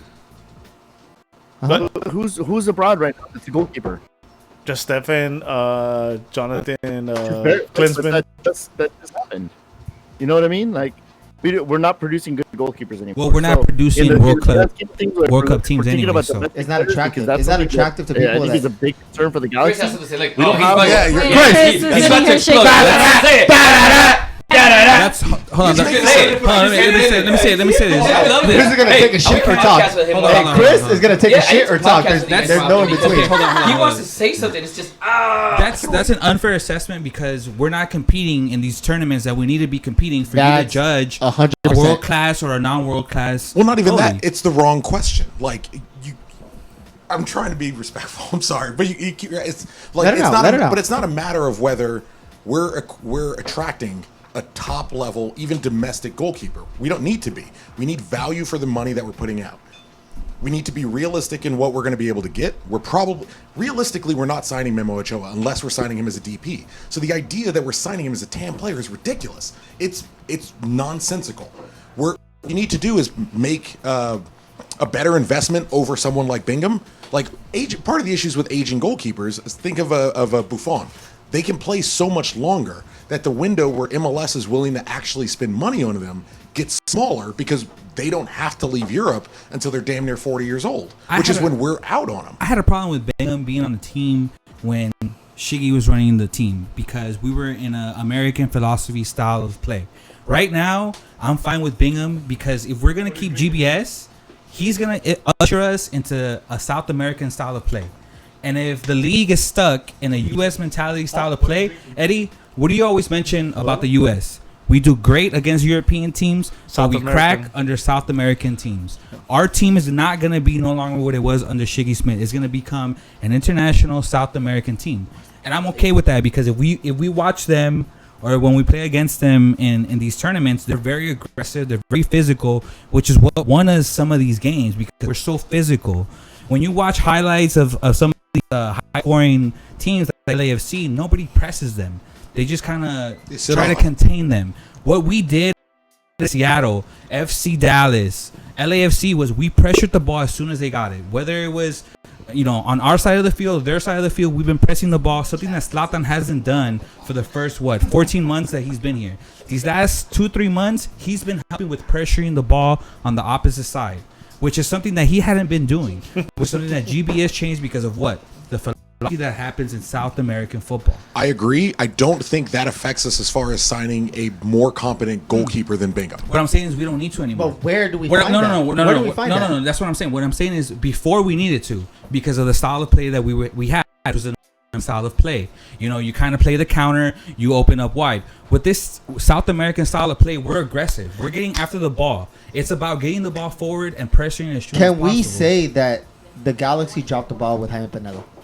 No, No, absolutely Why not. not? Fuck Jaime Pineda. No. What? Why? Look. Hold on. Wait, why? Hold on. Why? Hold on. Why? Yes. I don't get it. Yes. This is my issue with Jaime. Yes. Let's see that. This is my issue with Jaime Pineda. Okay. The thing Bruce Arena has been very clear about from day one that he doesn't do is restructure and renegotiate contracts in the middle of the season. Everyone waits till the end of the year, then you get your money. Even Landon Donovan had Jaime a Pineda, he signed an extension in the middle of the year. Okay. And inside of a year, Jaime Pineda came back with money. If you didn't earn that money 6 fucking months earlier, you don't deserve that shit 7 months later. You knew what you were worth back then. That's why. Look, I get Jaime Pineda, talent-wise, on the field, Jaime Pineda, at least arguably, probably without question, but at least arguably, the best keeper we've ever had. As The far league's as had. as No, Let me ask you a question. We'll get to that. We'll get there. Now you talk. Now let me ask you a question. How far did the Galaxy see reign coming after that? I think it's irrelevant. No. There's no way that's irrelevant because the Galaxy needs to see a Galaxy above Bruce Arena after Bruce Arena. George, 2 questions. How many titles did Jaime Pinedo play for? Ese es mi portero. Hell yeah. How many did he play for? If the same concept, hold on. If we're giving the same concept for Alessandrini that he's the best, because last year whoa. That's what you're. I'm never gonna say Alessandrini is the best. I am never gonna say Alessandrini is the best. Well, I'm bringing up that logic. At anything. I've argued people that For the Galaxy. Alessandrini needs a DP contract because he held us. Alessandrini needs a DP contract. Oh my god. I've argued with a lot of people. Hey, I've argued with a lot of people that you haven't seen anything yet. yet. DP contract because of what he did last season, and I tell him. You mean that he left us in last place? Yeah, but he fights for the shield. No, I don't give a fuck about that. I could give a shit less about what he did. Just in case people are not aware, right now George is fighting with Chris Hiroko. Hold on. This is football. I have no enemies. Nothing but peace and marijuana. It's not me fighting anyone. This is football. You don't get paid for what you've done. You get paid for what you can win us. Yes. 100%. You're not gonna pay a player like Pinedo, who's demanding to restructure twice in one season when Landon Donovan waited. With who waited? When Landon Donovan waited. So let me ask you, why are we paying Jonathan? Beckham should have stayed. Beckham should have stayed in Europe, but instead he went on loan, so he can come back. That's an easy question, actually. He happens to be Mexican. That's why we're paying. No. So why he's a very, very good soccer player. Why are we paying on this team? Why are we paying anyone on this team? Because they haven't won us anything. Let me tell you one other thing. The Zlatan Ibrahimovic. Why are we paying him? Bingham, first of all, has the most saves in the league. Okay. Yes, he does. So he's leading in that aspect. Okay. If you want to talk about his second chances, that's fine. Chris, he has the most saves. Why? Okay. Poor Bingham. He has the most saves. Legitimately, it seems like Chris Tucker is gonna lay out George Pimentel. No, he hugged me. Not at all. No, I love. He's on my side right now. What are you talking about? I go to war tomorrow. I don't have time to go to war with Galaxy. Strike him really quick, please. We're all on the same page. No, there's no way. That was for money. Another thing too. We're at league average as far as goals per game. The league is at a 3.25, right? We're at average or below. So it's not like we're losing game by high margins. We're not getting killed week in, week out. We're not letting 4 or 5 goals in. It's not thanks to David Bingham. Okay. With the most saves? Yes, it is. With the most saves? The most saves. There's teams that are shooting 15. Coming straight to him. There's teams that are shooting 15, 16, 17 times against us. George is the problem. We've lost. There's been games when our defense. Our defense has been top notch, and the ball rolls into David Bingham's hand, and it goes under him. Something like twice. Well, I want Ben. Twice of those goals. Where would we be at right now if those games were won? I'll say this last. If we can upgrade, yes. But do we need to under this system? No. I've always said that, but I don't agree that David Bingham's the answer. And So what Limtini about out. giving Lamson a chance? That's what I wanted to say. Oh, no. And hashtag Limtini out. If I can, Hey, Limtini if I out. can put a small button on Bingham, which we were supposed to do like 15 minutes ago. But if I can do it, Do you see what you do? if I can put a small pin in the whole thing, as far as replacing Bingham, or he's domestic or international, or how much money he makes, potentially none of it's going to matter based on the CBA we get next year. If we get more international spots, then fucking replace him tomorrow. What I think should happen is if they don't do one more DP, they should increase the cap and increase the GM and TM. That could be a whole different conversation. Yeah, that's another podcast. That's another podcast. Yeah, we can do it for another day. Absolutely. So that wraps it up for David Bingham. Yeah, fair enough. What was the original time? Hey, you know what's crazy? I thought Angel was gonna be the one that's like spearheaded the David Bingham convert. Listen, I'm over here. Fucking I know what the question was. The question was, what do you think is working for the Galaxy? Is the problem? Yeah, that's how we it went straight to Bingham. That's what the question was. Okay. I'm trying to find out how. Let me try to lead us on the right path. So I think one thing we can all agree on is David Bingham. That and I won't disagree. Hold on. The level of play that's changed or gone up for Fabio since Pavon has come in, or even a little bit before. Like that's something that is changing. Look. I think Pavon has given Fabio Have not. I usually speak The love. and I've been kind of quiet. All right, everyone, time to mute your shit. Yeah, everybody mute. Angel, the fight guys in the live chat says you need to take a shot before you begin an argument. Okay, And well, I'm he kind of does on that. board with Sausage! Sausage! Hey, like, Brian, Discord? give Angel a shot, please. What's that? Honestly, Producer- Whatever's left. Producer Ben. So far, I think the best thing out of this season is that we have signed the best DP signing that's gonna change the league right now. We haven't done that since Robbie King. I think, in my opinion, Eddie agrees with me. Robbie King is hands down the best, not only Galaxy DP signing, but the best MLS in history league signing Ever. And I think has the same potential to do that if we can keep him 3 or 4 years. He's a 23-year-old. That's the problem. And we changed the league by the way we did it. We got him on a free loan, and we're gonna pay a ridiculous amount of money once that loan is up. Eventually. We will. But that's gonna change the league. We got it. Especially if we keep him with the Guillermo Scroto for. Remember giving me shit about Pavon when I came here? Absolutely not. And No. No.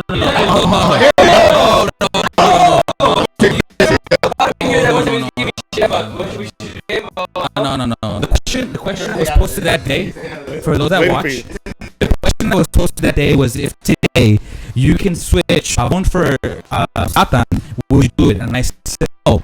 And these games that we won before Pavon, and even since he's been here, we would not have won him with Pavon on the team. So the question was if in that moment you could switch Pavon for Satan, would you do it? And I said no. Because we still don't have no options on offense. And since then, who's in the league score? Zlatan. Pavon to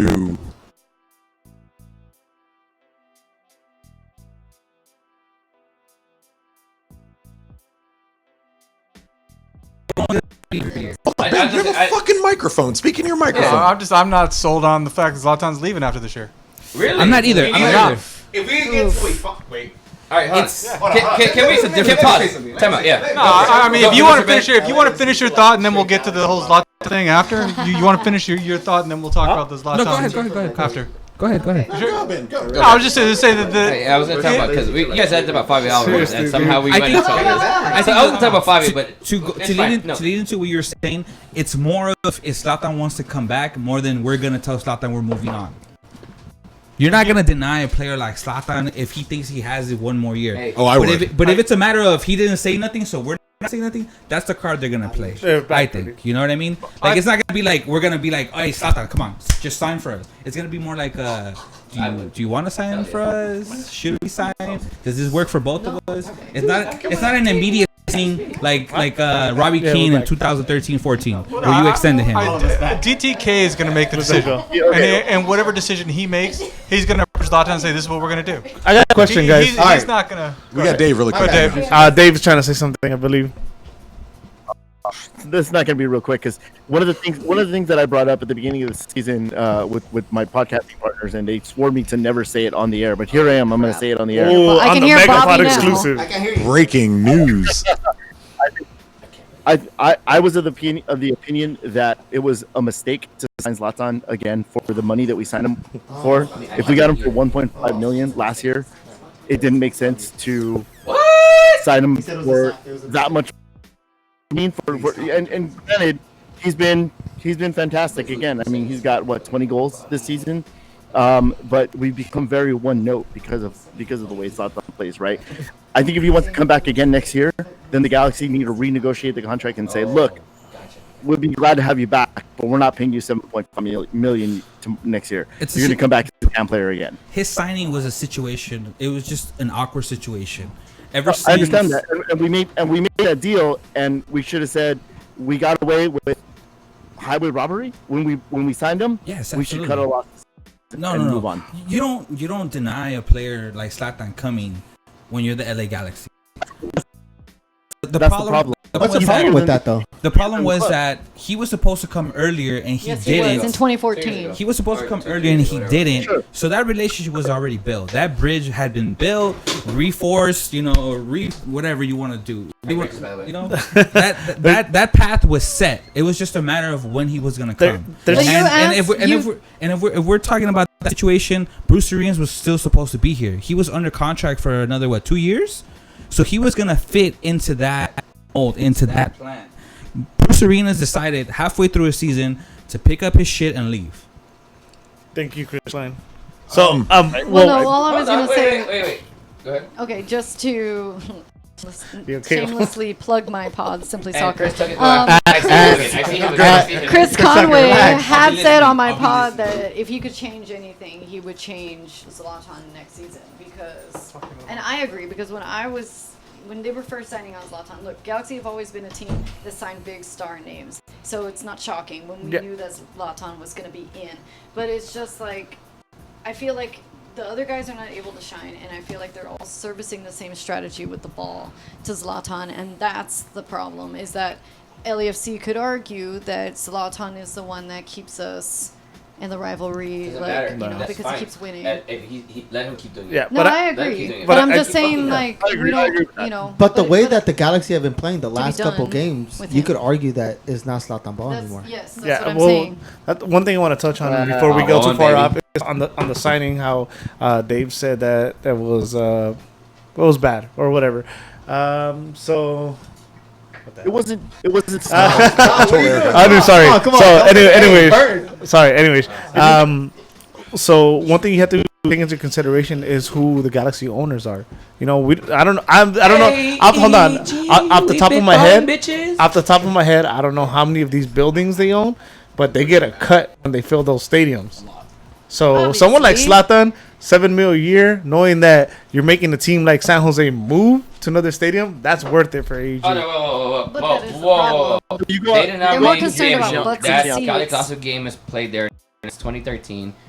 But that's how you keep it that way by having people like. Keep it fair. But Galaxy's always gonna get we're always gonna get the big stars. Hold on, Dave. What were you gonna say?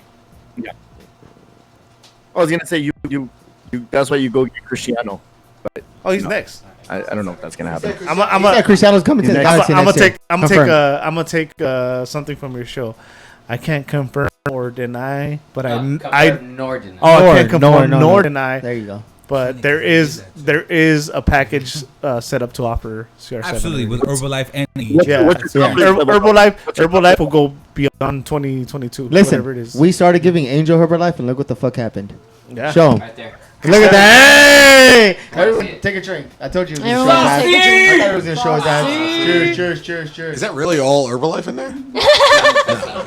Thank you. I just do a lot of Coke, a lot of what is it? What is just it? everything in there. So a little bit of meth.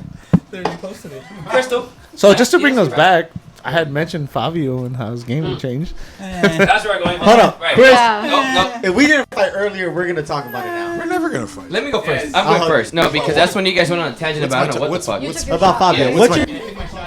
Okay, Angel's ready to argue. Yeah. I have a beef with every Galaxy fan that has been talking shit about Fabio Alvarez since day one. Listen, this is why these motherfuckers. Have not. There you go. I'm all for that kid. Realistically speaking, the reason Fabio maybe didn't shine, or at least the first few games or whatever, to me, is because the rest of the players around him are not capable of playing with that type. Preach. Now that he has Pablo in there, this is what, and I don't know if you got them on our previous No, man, the connection right now it is Pablo and Fabio connection. Those guys, when they play, it's magic, it's beautiful. They know, and it's just. We were talking about that. That's how the team is fun to those guys, and when they play, it's beautiful. Yes. Like, and that's my defense. Everyone.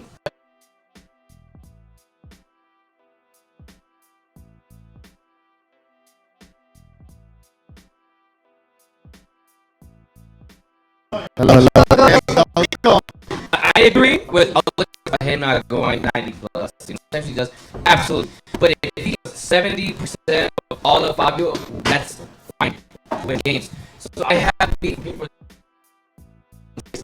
I'm taking and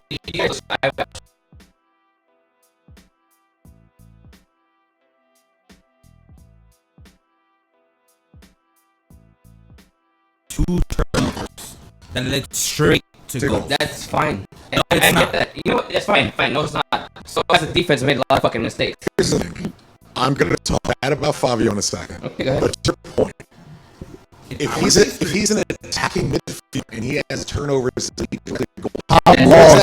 does that say about the 7 people between him and the net?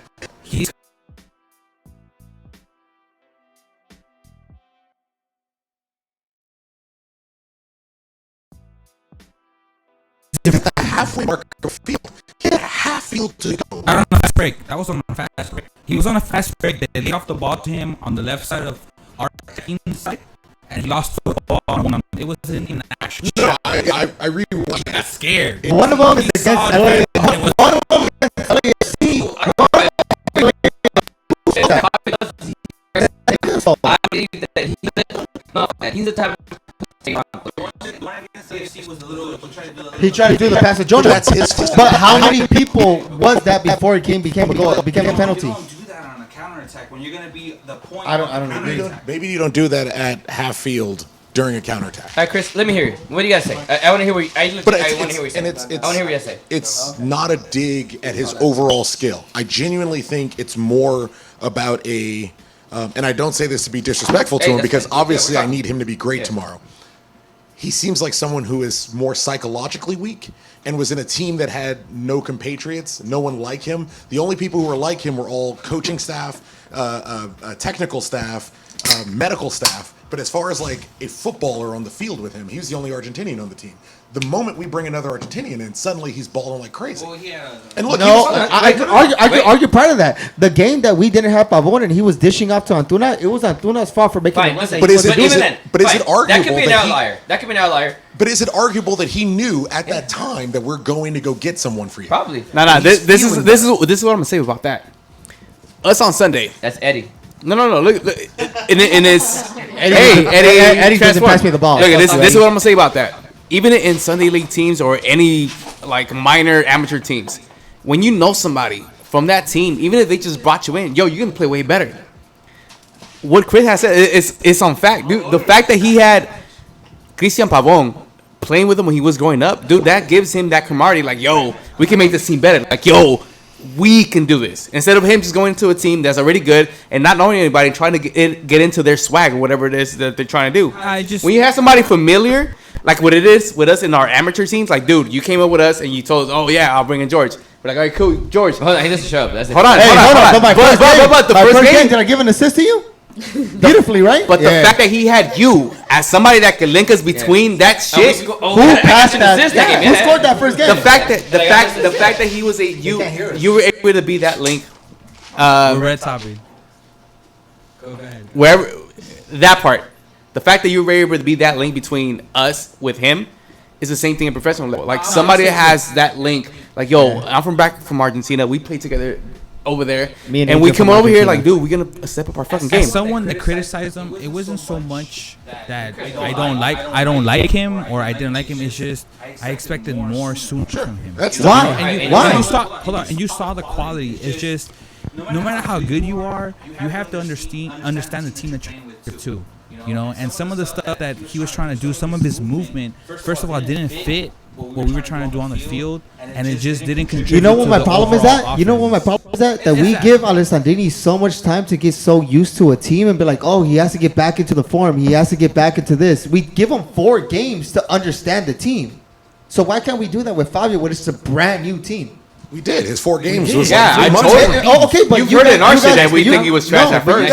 But you guys are saying that he was just trash. all the movement that we did. No, 100% Fabio has not been trash to this team. He's been better lately. No. He hasn't been trash.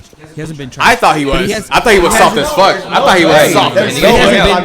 He hasn't been the quality. Let's go, Chris. Can I finish?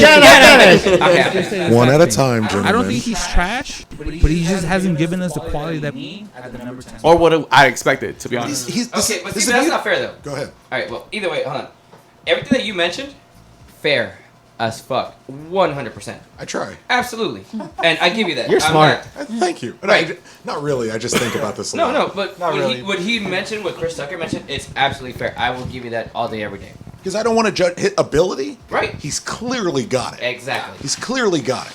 I think it's all psychological. And you know what? It may be, but fine. We're thinking That's about. fixable. If that's the case, fine, fair. But since then, now that we actually brought his boy, right, the guy that everybody wants, to be that guy, He's balling out. Is he not balling out? Yeah. I can argue that Pavon and Fabio are our two best players right now. Yeah. They're the reason where you have a creativity up top. Listen, I get the Zlatan argument, and it bores me because, come on, yes, obviously, but think outside the box for a bit. Fuck the Zlatan. I get that. Zlatan is just set and forget it type of shit, you know? Set and forget it. Like, we know. Hold on. Let's open up the floor for Chris and Ben. Let's go. Let Ben speak. I love when Ben Fabio and how Fabio's been so valuable to this team as a number 10, which is what the position Fabio's playing in. In that position behind the striker, you need someone who's going to get 10 goals and 10 assists minimum. Minimum. And do you see Fabio ever doing that? Nope. In his best year. When was the last 10 that we've had to ever do that? So hear me. You know, Hear I me. mean, and if he can't do that, he can't play that position. So hear me. You need to go out and find somebody who can do that. Hold on. Hear me. I'll take Fabio on the wing over Alessandrini. Right, so can you hear me? No, how dare you? Can I speak now? Can I speak now? Yes, okay. I've never Angel, heard someone go. so Angel, incorrect about the something. teacher says Angel makes proud of it. What producer Brennan has said is 100% accurate. But we know this. That our team right now is constrained. We have constraints when it comes to contracts. Shimon. So what GPS wants to do, he's figuring shit out what he can right now. You think he wants this guy Fabio as his number 10? He put him there. I don't think so. Right? Because he could, you think GPS? That's the guy that he's thinking for the future as a number 10. He brought him here. Pavon would be the 10. From Gimnasia. Because he's a utility player that can play multiple positions, and we will play him where we need to. So in 2 years, where do you see Fabio playing? In 2 years, he's not here. As a matter of fact, for bringing him as a utility player, he's gonna let him go. Yeah, you're tripping. Hold on. Because look, a lot of his contracts. Yo, let him. Right. Well, because a lot of his contracts are figure shit, and they found a way to bring him aboard to make shit. This is so what I'm sorry. What producer Best said. I'm with that. To me, producer Fabio. Yeah, he's in my phone. Producer Best. Producer Best. Producer Ben forever. I'm with him. Like Fabio to me is not the number 10 for our future. I'm with that. But for what we could do this year, and this is what no one is. The rest of like this everyone year. thinks, this. Guys, it's with all the constraints that we have is what we can do this year. And I've said this shit like a lot of times. Everyone is. It's still not GBS's full team. Yeah. And he did what he could do with the constraints. With what he had. They got this guy, and he's right now with Pavon. He's balling. You want to know why? You want to know why you're correct, Angel? Bring it home for us. Tell me. Because Fabio Alvarez is alone. Yes. If it doesn't work, I forgot he was alone. he's Thank alone. you. If it doesn't, he is alone. Who did you name? Uriel Antuna, Fabio Alvarez. They don't work out. Don't bring them back. Thank you. Not a big deal. We earlier in the season, people were like, "How do we bring Uriel Antuna back for another year?" Yeah. Hey, so it doesn't work out.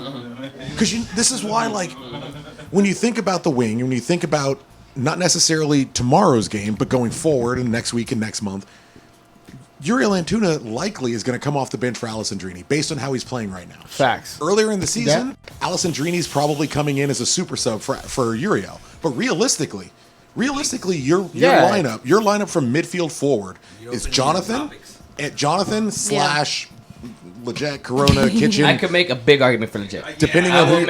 Huge. The boy. I've been against Leggett. I got a huge argument for Kitchen, and it's ridiculous. Oh, hold on, wait, that's fair. I'm with that. But it's 100%. Well, let's hear that one first. But it's Jonathan. All right, let's hear you on Kitchen. I'll say everyone's healthy, everyone's full form, everyone's playing the way they need to be. From a midfield forward, I play Jonathan, I play Kitchen, I play Pavone, Alvarez, Alessandrini, Zlatan up top. Fuck, I already skipped it. Literally, I just got wet. You want to just move that one up then? So would that be your prediction for tomorrow's lineup? If you had to choose Well, not tomorrow's Alessandrini, lineup. but yeah. Obviously, but tomorrow. So right now, we're the most healthiest we've been, minus Alessandrini, right? Right. Daddy. So Yep. in the last 2 weeks, we've seen. Am I pronouncing Uriel's name wrong? Uriel. Uriel. Why can't Uriel's fine. Uriel's fine. Uriel's fine. I said nigga Uriel, man. What y'all talking about? Fine. That's the boy Uriel. That's my dude. All right. So That's Uriel right there. In the last 2 weeks, we've had 5 games, right? Yep. 3 and 6, and 2 in the last week. So we got to see 5 different squads. Out of those 5 different squads, not one has been the same. What is your squad going into tomorrow's game? Obviously, we can all agree on Zlatan being up top. Lamson in goal. Right? Dave, goal. That's what I was saying. He's a worse shot stopper, but he's a better keeper. Sub him. All right, let Dave go first. Let Dave go first. Dave actually gets a crack. What's your lineup for tomorrow? Not mentioning who we're playing, but what's your best squad for tomorrow, no matter who the opponent was. Obviously, Bingham at goal and Zlatan on top. Obviously, Bingham at goal. What's your lineup? So Jonathan in the mid, like your first shirt. Well, right? okay. Do you put Romney in the back? Dave. They go first. All right, You already struck me. So Dave, here's a question. Oh, sorry. With Zlatan up top, That was for with Bingham at goal, who plays next to Jonah and who fills in the other 8 slots? Oh, I got this answer. Okay, so I'll start from the back because really I would love to play the same back line that we played in the game before, but obviously Stairs has a red card, so I really think that the better choice is to put Polenta on the left side, but I don't think it's gonna happen tomorrow. I think it's gonna be Shelvik, so it's gonna have to be Shelvik, Polenta, and Rolf across the back. Jonathan, and I would pair him with Legit because that's been working. You would let me get that right. You put Legit next to Jonah? Yes. Yeah. Because you want to go more defensive and more controlled through the midfield. Go ahead. And then I go Fabio ahead of them, and probably put Araujo back on the right. Even though he didn't have a great couple of games, I still think that worked as well as it did. Pavone on the left, and then you guys Zlatan up top, right? All right, Brian. Is that enough for you? Yeah, yes. We got you. Okay. Brian, with Zlatan up top, Bingham at goal, who plays next to Jonah and fills the next 7 slots? For me, just because of the way he has been playing since he came back in these last away trips, I think Legit is a perfect candidate to be along Jonah, to be honest. Okay. I think this last game that he played, he went a little bit more forward. He had more freedom to actually dribble the ball up and actually impose his style offense. Yeah, and he had a beautiful assist. I thought it was a beautiful assist. So the man that's been giving him the man that's been giving him the biggest shit ever. Yeah, and the thing that he did when that goal happened, the love that Zlatan gave him, like yo, yes, he pointed at him. I think in these type of games, good ball. In these type of games, Legit has been there from the first El Trafico, so I would put him in there just because of that experience in the central midfield with Jonathan. My number 10 will be Fabio. He's been stepping his game up. The first guy to score against the Look, I'll be the first one to tell you that I thought he was fucking whack as fuck as soon as he came in. Not because he didn't have the skill, just because he couldn't adjust to the physicality that the MLS brings. Whether we want to admit it or not, this league is pretty physical. Not just physical when you go up against defenders, but the physical part of traveling from coast to coast. Bro, Fabio couldn't fucking adjust to that shit. Now he's getting a little bit more affiliated, and now he has his partner Pavon, who he could relate with. But yeah, this is what it is about. Like, okay, cool. Okay, you're legit. You're 6. So the back line, I think I'll leave it how David said. Shelvik, Polenta, People, Felcher. Okay. Jonah, my CDM. Okay. Legit. Right next to him. Okay. Fabio right in front of them. Who's your 7? For me, I'm 7. how I seen My friend 7. 9.5. Look, Sorry, baby. for me on the right as a right winger. That's not fair. It's because you're black. The guy that got us part of a win and gave Zlatan the assist. I would put Araujo in there. Okay. Araujo, and then on the left side you have Pavon.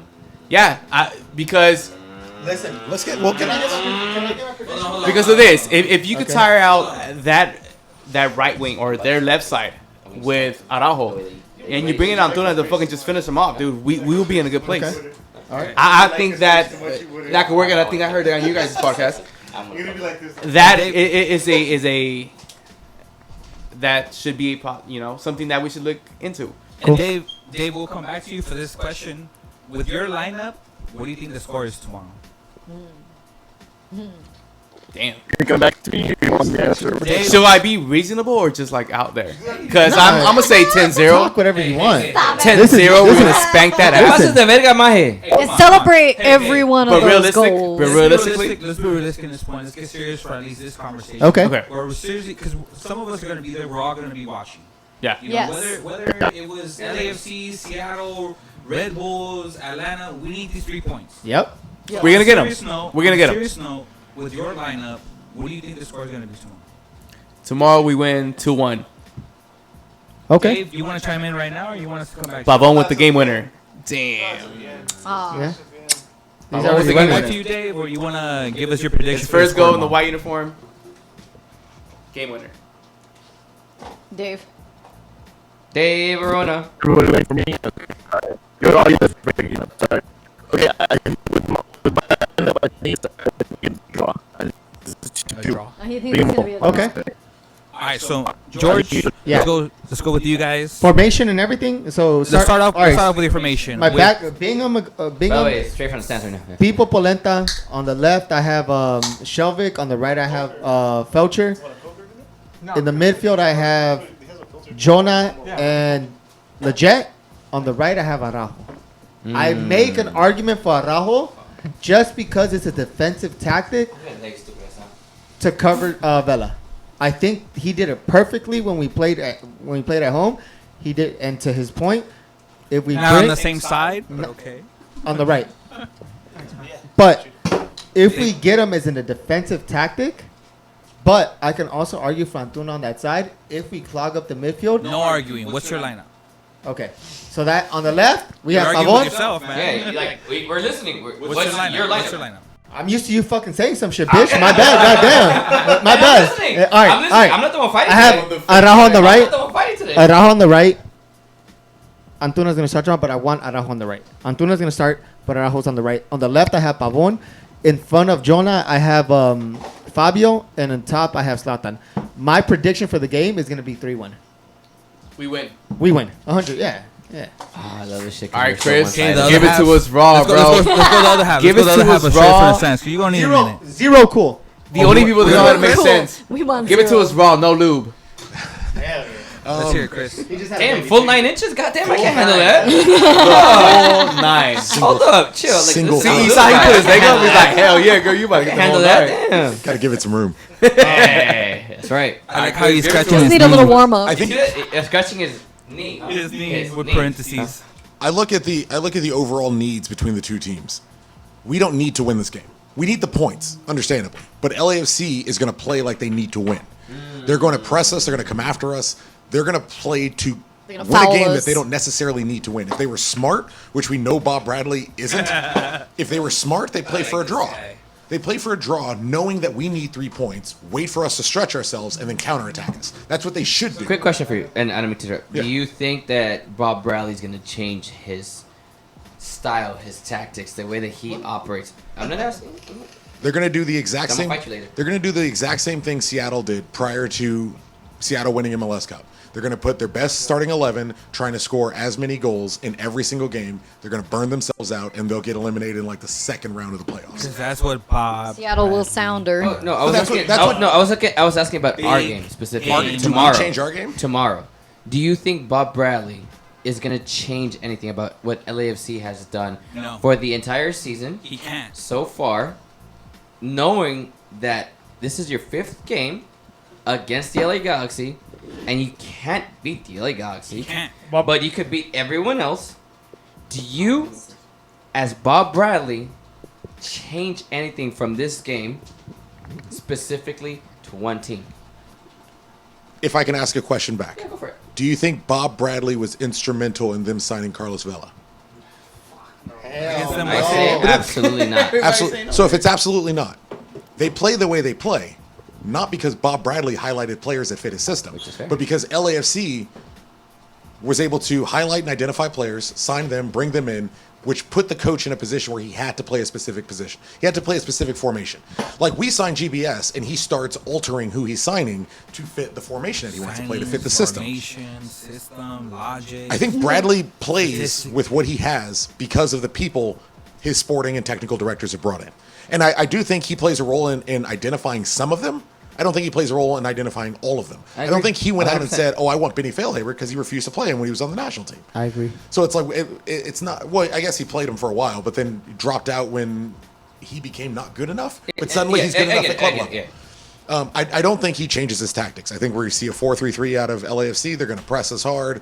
They're going to try to win back every ball. If we can play smart, if we can play defensive, we can steal this game, which is what we should be going with. I like the idea of, I rewatched the LAFC game that we played earlier this season yesterday, and we high press them everyone high presses them. In every normal game we play, 3 people high press. Corona high presses, Jonah does, now Pavon does before Uriel Antuna did.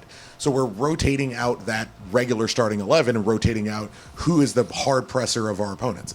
Against LAFC, everyone did. Everyone not named David Bingham played a high press, and that's how we beat him. No one expected it because they all thought we were going to play scared.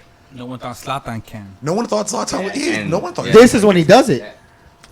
Well, that's what I mentioned earlier. The last few games, that's been the biggest difference in his game. But for me, I play defensive. I play smart. I like Brian's point of you start Julian Araujo. You keep it 0-0 till the 60th minute, and you bring Uriel Antuna on and let him fucking smoke him. You do what you would have did with Emma Boateng, but someone who's, let's be honest, a little bit smarter. Boateng. Someone who might actually be able to get you something out of a game. So what's your lineup for tomorrow? Bingham? With Bingham at goal, Zlatan up top. Who plays next to Jonah, and who's your other 8? This is my actual issue because I'm less concerned about Jonathan. For me, I honestly start Perry Kitchen. Let him hurt somebody. Let him get a yellow card. Rivalry game? Let him teach Carlos Vela a lesson, and then sub him out. I do like that. Let him teach Carlos Vela a lesson, Smart. and then bring Leggett like on. that. Legett's playing well, right? Hell We say yeah, Legett's playing well. He is. So start Kitchen. Who's played relatively well under GBS and is drastically more defensively inclined than Leggett Agile. or Corona. Agile. And then agile. let him do what he does well. Win the ball, pass the ball to someone who is infinitely more talented at soccer than he is, and then let him reset as a defensive midfielder.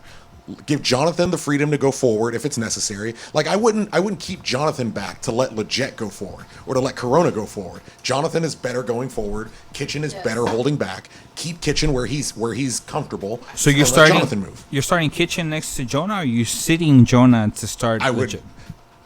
I would You mentioned put 2 things. Jesus of Nazareth You're- on the you're- bench before I you're- put Jonathan. there isn't. Preach. There legitimately is not a player in the history of the Galaxy that I would think about putting on the field over Jonathan Benching Dos him. I like Santos this in center midfield, including David Beckham. Yeah, hell yeah. Hell I yeah. agree with that. No. Oh, that's a hard statement. Beckham I agree with he that. didn't Hold on, play hold on, defense. hold Like he's never played defense a day in his life. Why would I ever- Oh, Jonah. David Beckham had his best games for us playing on the wing under Bruce Arenas. Beckham had his best games playing next to Janino or Sarvas where someone could cover for So defense. let's Thank you. so back to the original But to the question. question. I've always agreed with you. So you're gonna put Jonah. You're gonna put Kitchen next to Jonah. Jonah and Kitchen. Who's your back line? Further, if I could even go a little deeper, I would consider not starting Fabio as an option. You could do. I would agree. But you could do a 4-3-3, a loose 4-3-3. Don't play Fabio. Put Kitchen in the hole. Put Jonathan next to Leggett I or see what Jonathan you're next to doing. Corona. Play Uriel Antuna on the right. Play Christian Pavon on the left, and Zlatan up top. After you've spent 60 minutes with Perry Kitchen hurting people. Like let's not muck it up. Let's not say that he's playing defensive midfield or he's playing strategic. You give Kerry Kitchen 60 minutes to hurt as many people as he I can. don't see. Without, I liked you, but you read my notes, and I don't appreciate that. but let him Because I was just- supposed to go last with this kind of formation. Let him remind. Hold on, Brian. He's not done with his formation. Paint your picture. Let him Let him Da let Vinci him this give shit for Carlos you. Vela and Diamande and Rose. Let him give all these people a reason to not play through the middle. So that Bingham knows he's got to be either to the left or the right because they're sure as shit not gonna dare come down the middle. And then 60 minutes in, sub Fabio on for Kitchen, keep Leggett next to Jonathan, or sub Corona in for Leggett, who's a little more defensive. Start Araujo on the right. Let him help get you to that 60th minute 0-0 or worst case scenario 0-1. And then in the 60th minute, when it seems like it's attainable and they're starting to get tired, you bring in the attackers. And you start fucking. And then you go. This is where I love that idea. But to you guys' tailgate, his idea of smacking them motherfuckers first before they even get settled. Shout out my Instagram. To Jan Jay Defeated United. 7. Yeah. Whoa, what the fuck? Jan Defeated 7. Smacking them first. Not playing defensively. Smacking them first and going all offensive power. I think that's our best bet at their house. We're already in their head, right? If we could fucking slap them in the face with our first goal, all games that we have played them so far, they've scored on us first, right? But in this type of game, where we already have been their dads, by far, Papi. if we could get the first goal in their arena, I think we'll have that mental advantage and in the pitch. It'll be an easier game for us to win in that aspect. Hold up, before you say anything, imagine the stands going crazy in 217 if we score first. That's a psychological thing to everyone in that fucking stadium. Not just that, the whole stadium. There's going to be a lot of in that whole stadium. We smack them first. We got that fucking advantage mentally by far. We do. Okay. You're counting on a lot of ifs. If is not a plan. If is not a plan. Yeah. What Tucker said about playing defensive, that's a plan. If we score first is not a plan. Playing defensive, that's a plan. So tomorrow, with Zlatan up top, there's a point that I swear to God I have to get out. Get it out. Do it. Get it. Do it. Where? Do it. Of the three parts of the field, where are we the worst? Defense. So why on earth would your plan be to enrage them in the 20th minute? Exactly. Forcing them to inevitably take off a defender or defensive midfielder to bring in one of their 14 fucking forwards to just barrage us for the next 80 minutes. If Can I answer that for you? No way we could play defensively against this team. Look. No way. It's like playing defensively against an Atlanta team that's gonna just shoot and shoot. No. Let me point out one thing for you guys. It's not so much that I watch LAFC, but I've been very. You've been watching. Why'd you just say you watch? No, because I've been watching. I watch. Don't do that. I've been watching the league. I've been watching the league overall, so I can see what we really compare to and what's going on in the league. Because one thing that's been going on in the league is these expansion teams are making the playoffs more than the 10 original teams, and they're winning titles. Why is that? Okay? Their style of play is becoming different from what we're used to. Okay? We've changed that. We were stuck in that mentality, but we're changing that.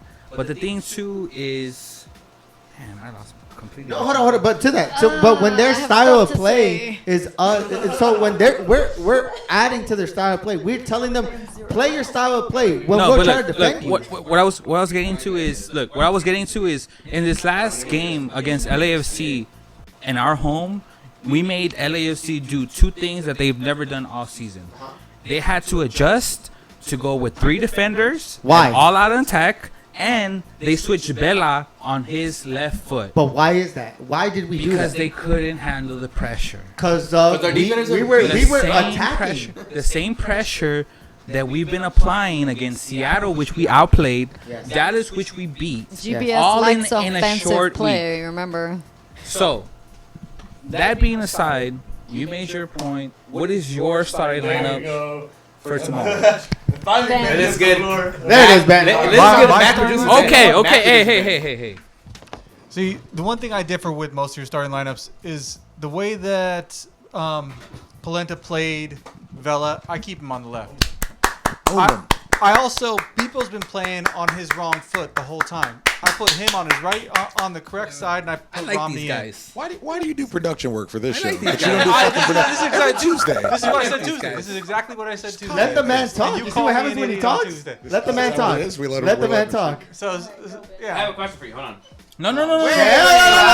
Don't let Angel talk yet. It's like Kanye. I'm gonna let you finish. Then I got Belcher on the right. Okay, why? It's a real question. Okay. Good. Talking to the mic, stupid. All right. Well, your lineup was again.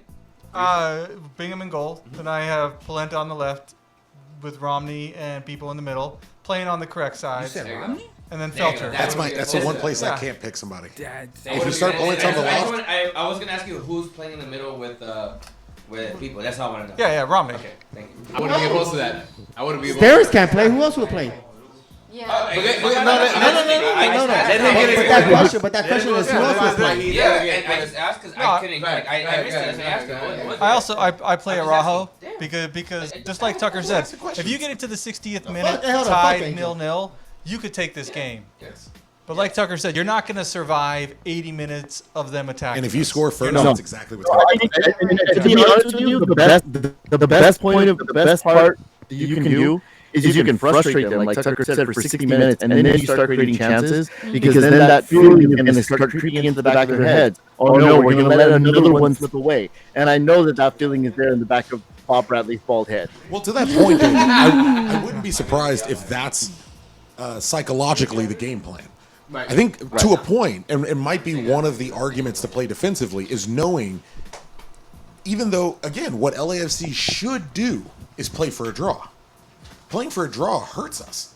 If they try to play for a win and they might lose the game, that's worse to their end game. So basically, if they try to go for the win, it's just a gamble. It's a gamble. Because they have not been able to beat us for shit. Go ahead, David. The thing is if you try to play defensively against them, that's inviting them to play their game. There's a way to do both. Yes. I Right? definitely. Have you done that? No, it won't. Yes, we Well, have. look at the game we played earlier. Yes, The we number one tackles in the game for game 1 against LAFC, Diego Polenta is 6. You know his number 2? Joe Corona. We still played defensively. Yeah. And we still just played swarmed football. them.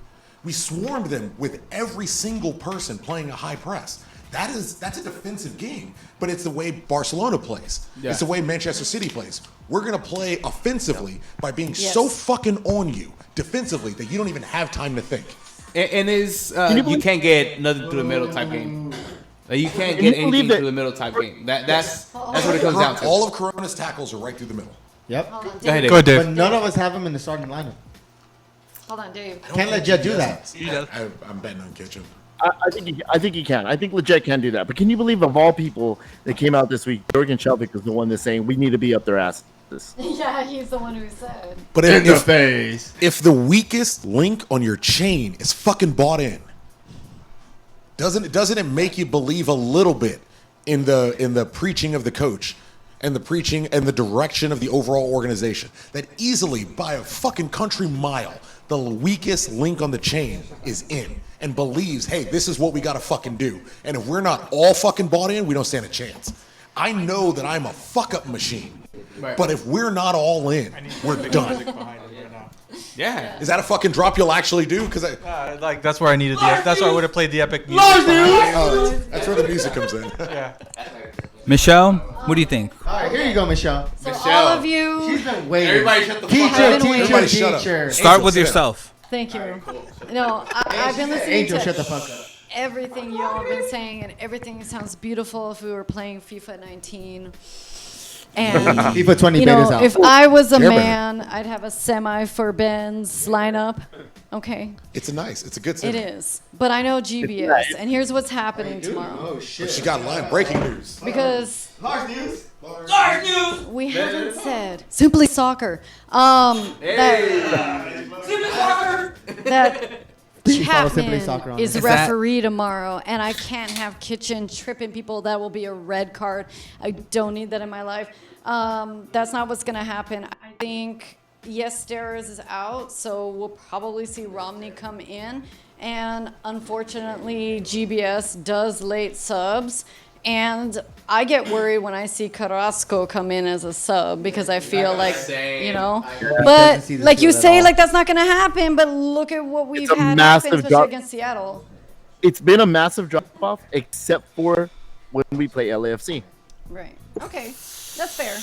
That's fair. But I don't think we're going to see that much of a difference when we play LAFC. I just don't, especially when we're over there. Yes, we need the points, but it's Chapman and it's GBS. So my feeling is you really do see Antuna start. You have Alvarez, Pavone, obviously Bingham in goal, and Zlatan up top. Dos Santos, Leggett, Shelvik, Polenta, Felsher, and Romney is who I see in the back. That's what I see happening. Now, where do you the have Romney? score prediction. Did you give your score? I really do think it could be another 4-3 we win. I don't think it's going to be a nobody scores situation, like low scores. It won't be. I think Pavon is going to finally get his goal in a G shirt. For the 4th? No, he's gonna get the winner. It's going to be a late goal, and it'll probably be the winner is what I'm thinking, but it's happening. Where did you have Romney? I'm sorry. Where they usually put him in the back. That was very like you held him. Yeah, left in center. Yeah. But the center back-ish. Yeah. I know it's like a little bit uncomfortable, but that's what we've been seeing, and I don't see why GBS would do anything different, especially if he wants that offensive play. And I don't want us scoring early. We know that when we score first, when we score early, the Galaxy park the bus. They just do, even if they don't mean to. I can't have that either. So, okay, go ahead and let LAFC have their thing where Vela scores his first goal over there, doing whatever quote-unquote dirty play that's like so good to everybody. Even though Kamara's goal that same day was better and Zlatan has scored better goals, but it's Vela. So he'll get his first goal, let them have their thing, and then we'll just take over like we always do. We'll have to come up. We'll have to come back and do the comeback thing that we do in the second half, unfortunately, but that's just the way that we play, and we're going to do it. We could totally win this, which is the most frustrating thing that we've been seeing all season, is that we know they can win. Like against Seattle, we had that. We should have. We should have had that, but we didn't have that. We should have won that with the Zlatan goal. And it keeps happening.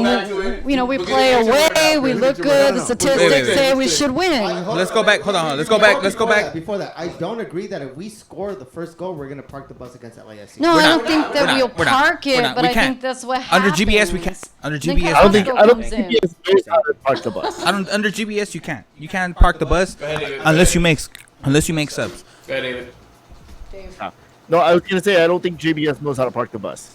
No way. There's no way he's gonna park the bus. He's South American. Yeah. The way he parks the If he would have parked the bus, he would have had at least a couple draws in this fucking. There's only one Mourinho. Let's go back. Draws we have in this. Let's go back. But that's what's frustrating, is that we've kind of imploded on ourselves, not just our own goals, but it is seeing that we should have won statistically, should have won, and that's just not on supposed to paper. be The Galaxy should have won a year ago. Absolutely. Nah, that's not. I don't but play I ifs. don't. Yeah, no, but I don't. Listen, I believe that but we I don't will agree win. that. No. Don't tell him to Wait. The Dodgers game and they. Okay. Hold on. We're missing the Dodgers game and the Dodgers came up from behind to beat the Blue Jays. So. Hold on. So before we move on, we have one prediction that we skipped. You gave us your lineup. What was your prediction for the game? Yes, your prediction. Producer Ben. I think at best we get a 1-1 draw. A 1-1 draw. Heretic. Ouch. It's not you, buddy. Should be first Okay. against the wall. So now. Before Angels, because Angels gonna take forever. All right. Eddie. What is your lineup with Zlatan up top, Bingham at goal? Legit. Jonah as our number 6. Who plays along Jonah and fills up the other 8 spots? I think for me, this is kind of easy. I think with Steris' red card, it makes it a lot more. Actually, before I go anywhere else, one of the main arguments was who started next to Jonah, right? Got 2 seconds for you. Becky G. Is ours. This is LA. So, the best game to me that Corona's had. The best game that Corona has had was against LAFC. That's fair. So yeah, he has it, and it's flowing through his veins. You know, this guy was fucking 10 out of 10 that game. So to me, Corona has to start this game. I've actually, and you could ask Penny, dude. I'm all about Perry Kitchen. We were talking about this game. You're talking about GBS, the way he manages games. This is a fucking. I like this. Nice. Hey, good shit. Hey, this is you got your. You guys are here the podcast. They do this shit all the fucking time. Shout out though. That's Eleazar House's theme for the balls and beers, and then Simply Soccer. Shout out Jamie and Chris. Center backs left is gonna be fucking Shelwick because we have nobody else. Yeah, we have nobody else. Yeah. We have Romney. Okay, moving on. So obviously, I already said the CDMs, and then out left is gonna be Antuna. Out right is gonna be Pavon. 10 Fabio is gonna start, and then Zlatan on top. Yeah, maybe he seems a little predictable, but guess what? It's fucking Bob Bradley. He played a midweek game. He started all his starters, and guess what? It's fucking Bob Bradley. If he starts his starters, they're gonna wear out. There's no Zimmerman. If he doesn't, his biggest weakness is rotation. Let me give you one name: Ricardo Clark. Shut the Don't ever do that. Don't ever do that again. Are you okay? Exactly. Are you okay? Exactly. Look how it got. Look how it got. Teacher, Look how. stand in the corner. Do you guys know what he's talking about? Yeah. So look. No? What do you mean do I know what he's talking about? I live what he's talking about. Oh, man. This is cherry zero now. The same player twice before halftime in a fucking World Cup. Damn. How do you not start him for 3 games? How do you not start him for 3 games and then Order in the I like this guy? So yeah. So our best player, the best player, I guess, or personnel for the Galaxy on Sunday will be Bob Bradley. He's gonna be the best personnel for the Galaxy on Sunday. But with that being said, this is gonna happen though. This is gonna happen. That's why I say it was quite the opposite of what she said. I think they're gonna catch us early. They're gonna score on us, and Bob Bradley's a bitch. I think he's like to the age where he's like I gotta switch shit up. So he's gonna get scared and he's gonna park the bus. Yep.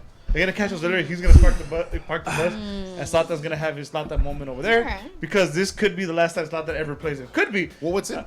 And it'll be a 1-1 draw. If he parked the bus in any other Traffico, he might have a chance to hold the win. Yeah. But to your point, if he parks the bus this time, you might actually see what Fabio and Christian Pavon can do. If he parks the bus against this, the fans are gonna turn on the motherfucker. You just got me hard. That's how you talk do to it. me dirty, bro. If he scores first, I'm not good. I'm not good at nailing down. Oh, it's not that scoring at what I think's gonna happen, but like I can analyze what other people, if he tries to park the bus against the trio of Antuna, Alvarez, and Pavon, you might actually see at the way they've been playing. 4-3. See them break it down. That might be your 4-3. Listen, I guess no one's paying attention. Repeat that. I heard every word Chris Tucker All said. right, repeat it. I heard every word. Well, to the people listening to the podcast, hit rewind. You'll be fine. But like, it's all the same.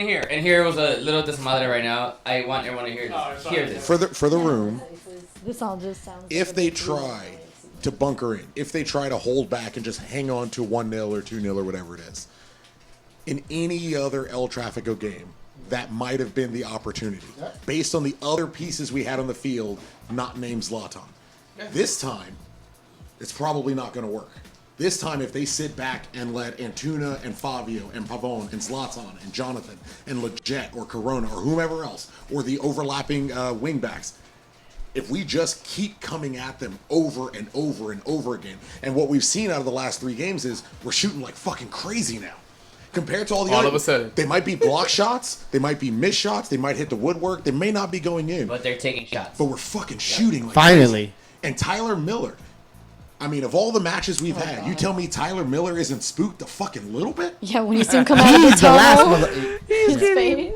He's getting embarrassed every But day. if ever there was a time to shoot from distance, shoot across him, shoot low and force him to make rebounds, it's now. Just Because shoot at him. Every time Zlatan's got the ball, best believe his heart's going to beat just a little bit faster. Maybe not a ton, but a little bit faster. And all we need is a little bit fucking faster. Hell yeah. And Or- I think or it a goes little back bit to your early. point Or a little about bit early. That's what she said. And you gave me shit earlier for saying who she or he is. Oh no, bro. We don't see gender. We Joke don't see is from gender. the We don't see office, gender. not a We don't. gender issue. I know I'm attracted to guys. Okay, I'll okay. tell you Look, about if you were what Chris attracted just to that, said. that'd be okay. You're like, From what Chris just said, I think it elaborates to your point of who we have in the team instead of fucking Bowen. Zlatan is our game changer in all those matches. It goes back to your point. No where matter how you shuffle this lineup, I you think can't right recreate now what he going is. into this game, Zlatan's gonna set the pace for us today. Well, is it today? Tomorrow. He's gonna set the pace for us. So you guys this podcast, if we could score first and slap these motherfuckers in the face first with a Zlatan goal. Jorge said that. Lisa. Jorge said that. If we could slap them with a 1-0 Jen defeated by said that. halftime, and then they tie us, Paolo's gonna be able to fucking get us that game winner. I think this game's gonna go 2-1 just because of that factor that Zlatan could fucking bitch slap these fucking black and mold motherfuckers all over the place. Which is why we signed him. We haven't begun to see what Christian Pavone can do. Exactly. At No, all. I agree. And I completely And agree. part of it, Yes. part of it is the position that he's playing. You just started liking soccer. So You just started following Boca. Boca as fuck.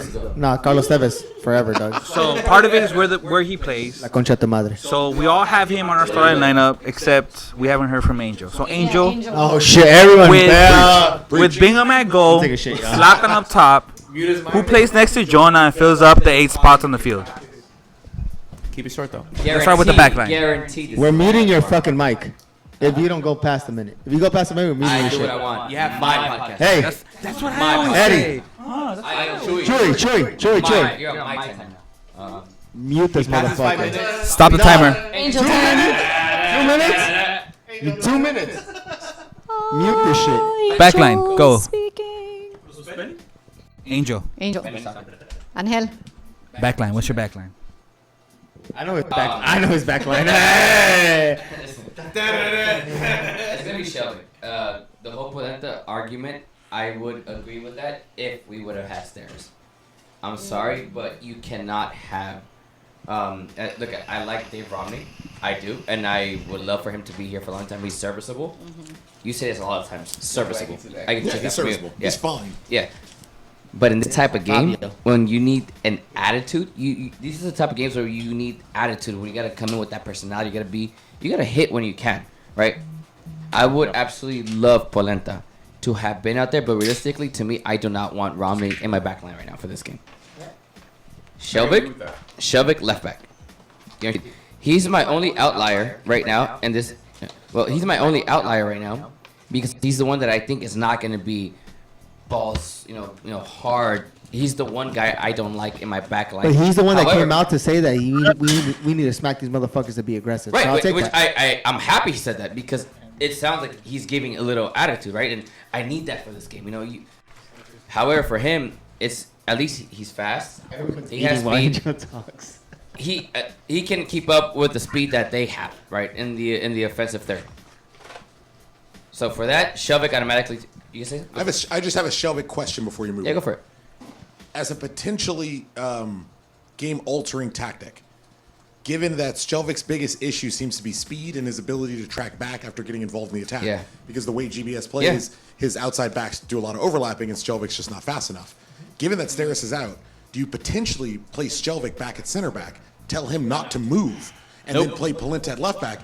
But given how much Polenta owned Vela when they played LAFC. Not a time to experiment. Honestly, that's Not a time to experiment. That's a really good question. Not a time to experiment. Not a time to He experiment. played center back all last year. he played it. And we've seen, and it wasn't. I'm not saying it was When? When? all last year. When? All last. And what happened last all year? All last year. We led the league in goals against. If that's the he case, played don't. center If back. that's the case, don't bring back Journey. He played center back all last year at the same time Dave Romney regularly played games. But we're going to experiment in this game now by playing Dave Romney at center back or left back, where he doesn't regularly play because his coach doesn't. It's a really good question. Like you're in a Steris being out, we are experimenting. Period. So if you want to call it not experimenting, then Shelvick would play left back because that's the only place we've allowed him to play this year, and that moves Polenta inside. The issue is Polenta, at least in the last time we played this specific team, absolutely fucking owned the so-called best player in the history of Major League Soccer. Well, because he is our best one-on-one defender in our team, and I'm pretty sure he. Team history. To your point, why wouldn't we put him on the left? Why wouldn't you? Then you should put Polenta on the left. That argument to that is point, 100% valid, and I will not be opposed to that at all. But that's not GPS ball though. And that's the only reason. That's what I was But if he saying. wants his outside backs to go up, Shelvick is not the person to play. What I think your argument goes. I don't know if I agree with you there. no, I don't. yeah. I think he is the person to go up. He can't track back. He's For awful me, at it. but he has the. He's awful at it, but- And then Polenta that's when you doesn't put track back. Polenta He has in that the side. physical You put ability to Polenta go. on that side. But you when know he what? tracks Look, up. He tracks up, look. put Polenta- You know, I'm all right hold with on, that. hold on. Go ahead. Let me point out something why it's worked out these last 3 games so well for us to press. Pavon. If you're really watching him play, this boy plays both sides of the ball. There's a couple times. There's a couple times where he had turnovers, and he was the first one to be in front of the ball on the left. I think wing. he picks something when he something that Shelvick hasn't played with. Because as much as Antuna wants to come back with all his speed, at the end of the day, he doesn't have the body to pressure somebody. And if you're a winger, if you're a strong, smart winger, you know if Antuna's coming on you, you give him a little bit of body and you have him off of you. It's just a matter of speed. With Pavon, you can't do that. Well, also to your you can't point, muscle him and you can't outrun him. what you get out of Antuna, you get an outlet ball. You get some, much like Emma, but better. You get someone that you can launch the ball out to and let him go down and try to win it. But you're trapping yourself. But watch, because just like Emma, Antuna can't control his body and he can't control his speed. A lot of the time when he takes a touch forward, it's a zigzag. He's guessing himself of where the ball is going to land and where he has to beat the defender to first. It's not like Pavon that presses the ball forward and he knows exactly where he put it at, so where he has to run and he doesn't have to zigzag. Well, that's my point. Like to your point, Shelvik played on the left with Antuna, who is drastically more of a question mark. There is I tweeted out a GIF file that I cut. Who's a question mark? Antuna is more of a question mark. Oh, thank you. Okay. More of a question. Antuna is more of a question mark than Pavon is. But I tweeted out a GIF file of Pavon on the left side against Seattle, and we were talking about it on the show on Tuesday. He is basically winning a ball, maintaining possession, and then passing the ball into I want to say Jonathan. It's probably Fabio. He attracts the attention of 5 Sounders players, which is not something Yuri L. apparently is how you'll never get Uriel.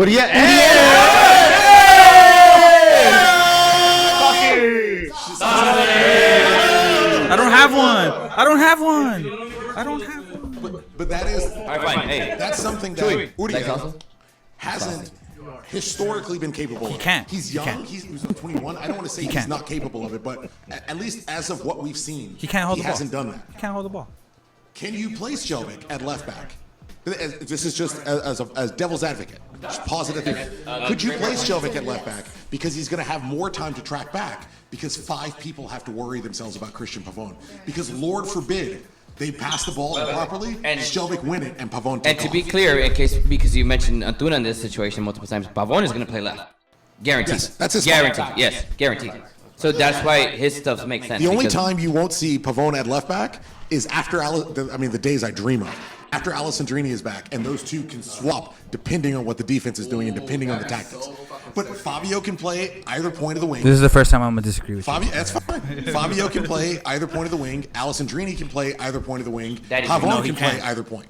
Who can? Alessandrini cannot play both sides of the field. He has. What do you mean? He has. He's a fucking I hate Alessandrini, and he has. That statement. All right. Hey, he launched something at earlier, right? I'm gonna fucking strike him. There it is. Hell yeah. He himself has came out saying, "I can't play on the left." What are you guys talking about? He himself has said that when there's no one else to play on the left and he knows that he's going to play on the right. When you're going up against a man like Pavon, what are you going to say? What are you going to say? Put me on the left against him? He was going up against the left against Emma Bote. Guess what? When you're Alessandrini and you're saying put me on the left against Emma Bote, you're going to get put on the left. Hey, Tucker. Yes, sir. You remember Wilhelmsen? Wilhelmsen? Of course. The man said it Number 9. himself. He said it when I Emma don't Bote play was left. on the left.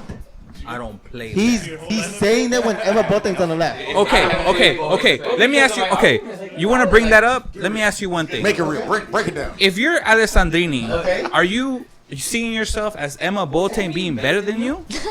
100%. You're seeing Emma Bote be better than you?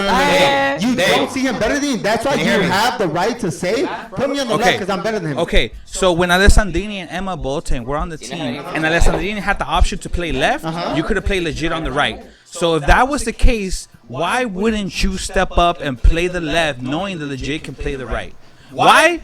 Because you know what? Because you said it yourself. I don't GBS play was left. not the coach. You're not going to fold GBS's hand. Can I ask a follow-up question? Especially when Pavon's on the left. Okay, you want to talk about... Chris, hold up. Do you think Alessandrini has a say in this team? 100% no. So to that point, I imagine, regardless of his personal opinion, let me see, just to be sure. If at 30, but if at 30, can't play left. if at 30, coming off of an 8-month injury in a contract year, do you think Alessandrini plays on the left? If No. GBS says, I'll play you on the left. No. Alessandrini right now is fighting for a spot on his team. is Fucking not gonna play. Say his name right. Never. Say his name right. His name Romain is Romain Limpdrini. Limpdrini. Listen, Alessandrini is not gonna have no say in this team. You're gonna He play has on the right because he has more scars on. He has more scars on one knee than a UFC fighter has on his entire face, dog. Come on. You're bashing the man after you said that he wanted to play on the left. He doesn't want to play on the left. It's irrelevant. That doesn't matter. He said it himself. I don't play left. But it doesn't matter. Pavon plays left. That's his rule. He's doing just Trini fine. is gonna play right. So what's your prediction for tomorrow's score? Can I finish my line? Still on track. Can I finish? Please. Zlata's on the bench. Zubac up top. Zubac is starting. You guys don't even know. You guys don't even know. Hey, Tucker's the biggest Zubac fan. I love Ethan Bro. Zubac. Who? Tucker. He's the Oh, biggest to me, Zubac fan I think he's of trash. all time. Yeah, well, That's what the people are here for, right? okay. Proclaim your love. I'm And just Hannah lineup. speaking. Can I? I'm finally finishing my lineup. Bad Bunny. Bad Bunny. Can I finish? Bad Bunny. Bad Okay, Bad shut up. Bunny, yeah. It's a So solo. Obviously, I reached the show. It's out of control. Polenta, Bifo, and Bro, we are at your prediction. Oh, I gotta finish my His lineup. Can you finish his lineup? Angel lineup doesn't matter. Angel. No, I just Angel. Fuck you. Talk about your lineup. We haven't talked about your lineup. How's your right back? Who hurt you? Oh, a lot of Listen, we don't have time. Everybody was like, Michelle, who hurt Let him finish. Alright. So legit Jonah is gonna be obviously Pavon where he's going. It's gonna be I don't fuck with that what's his name? Araujo shit anymore in that right wing. That experiment is stupid as fuck to me. It's the dumbest shit I've ever heard. Which one? Sorry. And I will fight anyone about that. He's not a winger. You put Antuna, you're gonna put the best players that you can in this game. Antonation, Vergation is gonna go right there. Sensation. Yes. Fabi's gonna play his role, and then Sultan up top. That's gonna be the lineup. Because GPS doesn't play, I'm gonna go and sit back and track. No, he's gonna go and win this game. That's his style. That's his style in general. This team can do that. I don't believe that we're gonna come back and we're gonna play to their style. Straight up, this game, I think it's gonna be open as shit. Stop touching It's yourself. gonna be wide open. Saucy. Yo, stop touching yourself. Why are you touching yourself? He's feeling himself. Yeah, Let him go. Let me This see is the going to maps, be baby. just audio later, right? Look at the odds, yeah. I feel like I need dollar bills. I have wanted to feel and just end Oh, hold on. Let me come over at there. some Take a point in feel my for it. life. For real. Feels that. Okay. They're like Ladies and gentlemen, we told you this was going to happen. Okay, everybody needs to be 18 and over, and okay, just for PG-13. Shelly, you good? Get it? I mean, look. thank you. No, put it in there. Put it in there. She's a teacher. Yeah. Hey, my prediction to one. Shout out LAUSD. But we, No, not LUSD. It's a private school that I work. International students. But look, when I'm traveling all the soccer stadiums all over the world, I got somewhere to stay. So shout out to my students. Thank you. but also you were saying she's you wanted Trump fan. Japan in April 2020. But to your point about sitting back, like I think something like 75% of the games we played so far, we're what's the word I'm looking for? We have less possession than 50%. Which is fair, 100% fair. Like we lose possession in every, but to a point. But why is that? Because we're attacking. I think the way we choose to operate, because only 3 people are high pressing, we're waiting for you to give us the ball, and then we're going to go find a way to exploit it. And we're going to get drastically better at exploiting it. But you can bet your bottom dollar, like we're not going to lead in possession against LAFC. A portion of the tactic is going to have to be, they have the ball, when do we get it, and how do we exploit it when we have it? Which is fair. 100% fair. First of all, the one thing I will knock down about what you said is that all that we gave possession to those teams forever ago, that was before we had Pavon in the mix.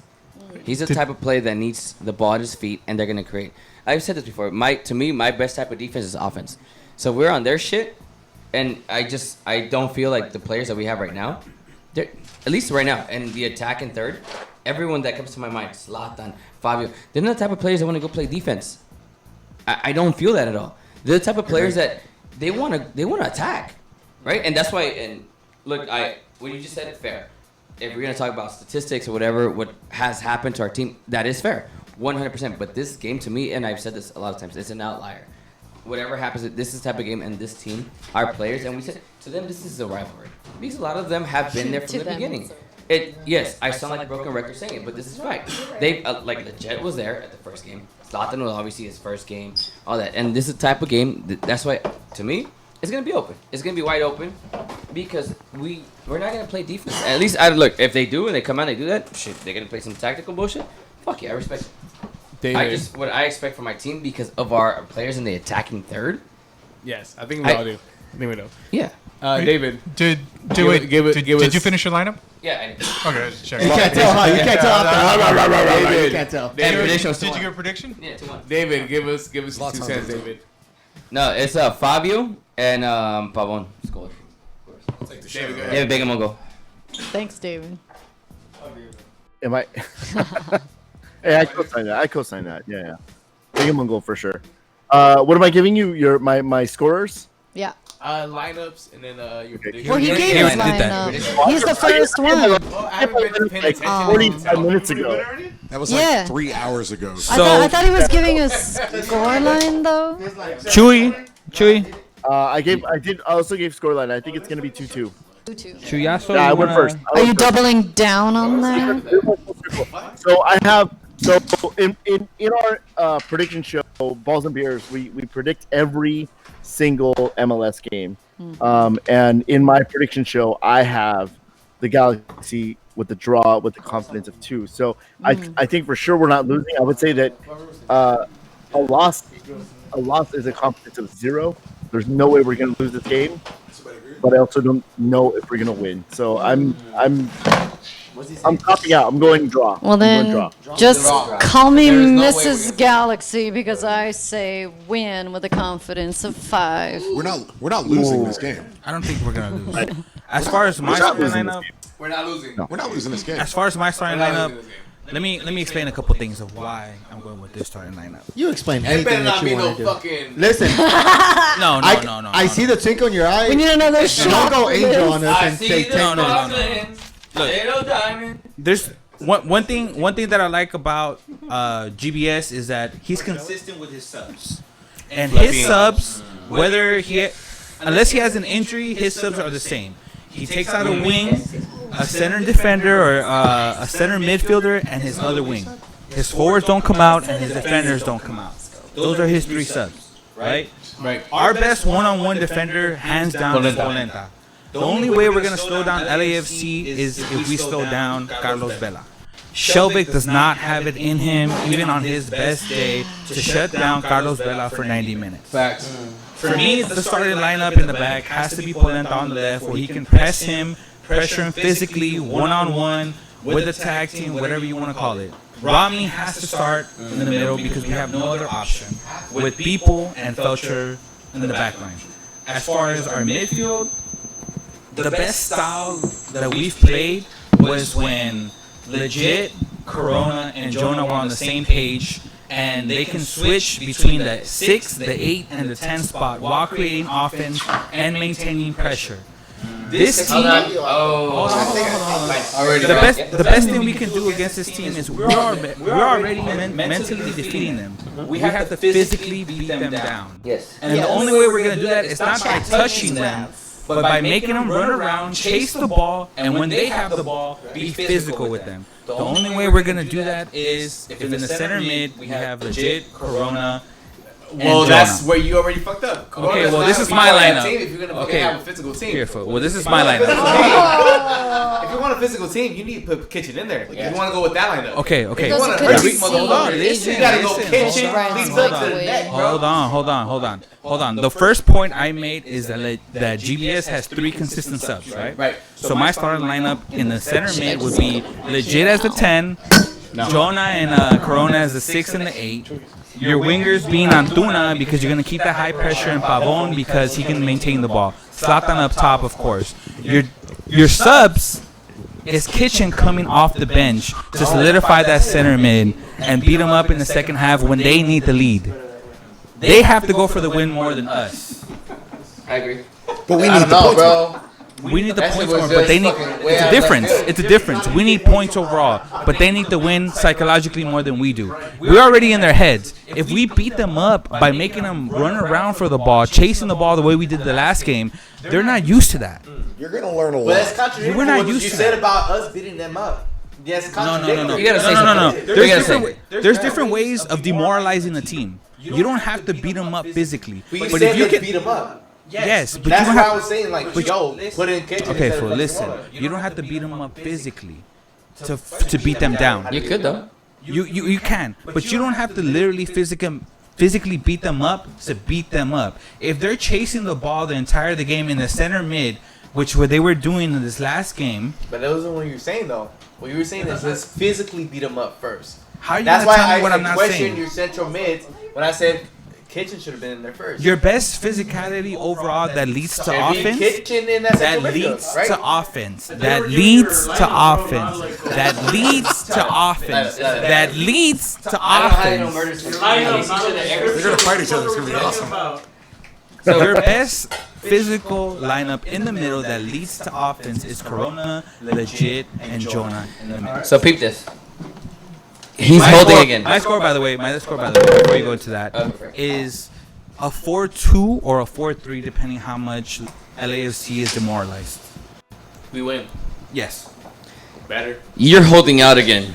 No, What do you need I'm to say? thinking. I'm just thinking. Yeah, but I see you. There's a few points in there. It might, 'cause I don't have Go for it. 'Cause Yeah, look, go for it. the one thing I see is that LAFC, they have to come out and be dogs. They have to. It's not in them, but they have to.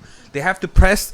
They have to play the best way possible that they know how. And the only way they're gonna do that is going forward. They're not physical in the middle. They lost Phil Haber last year, which was the only physical player in the middle. In the middle, they have who? Michael K. They have Blessing kind of in and out.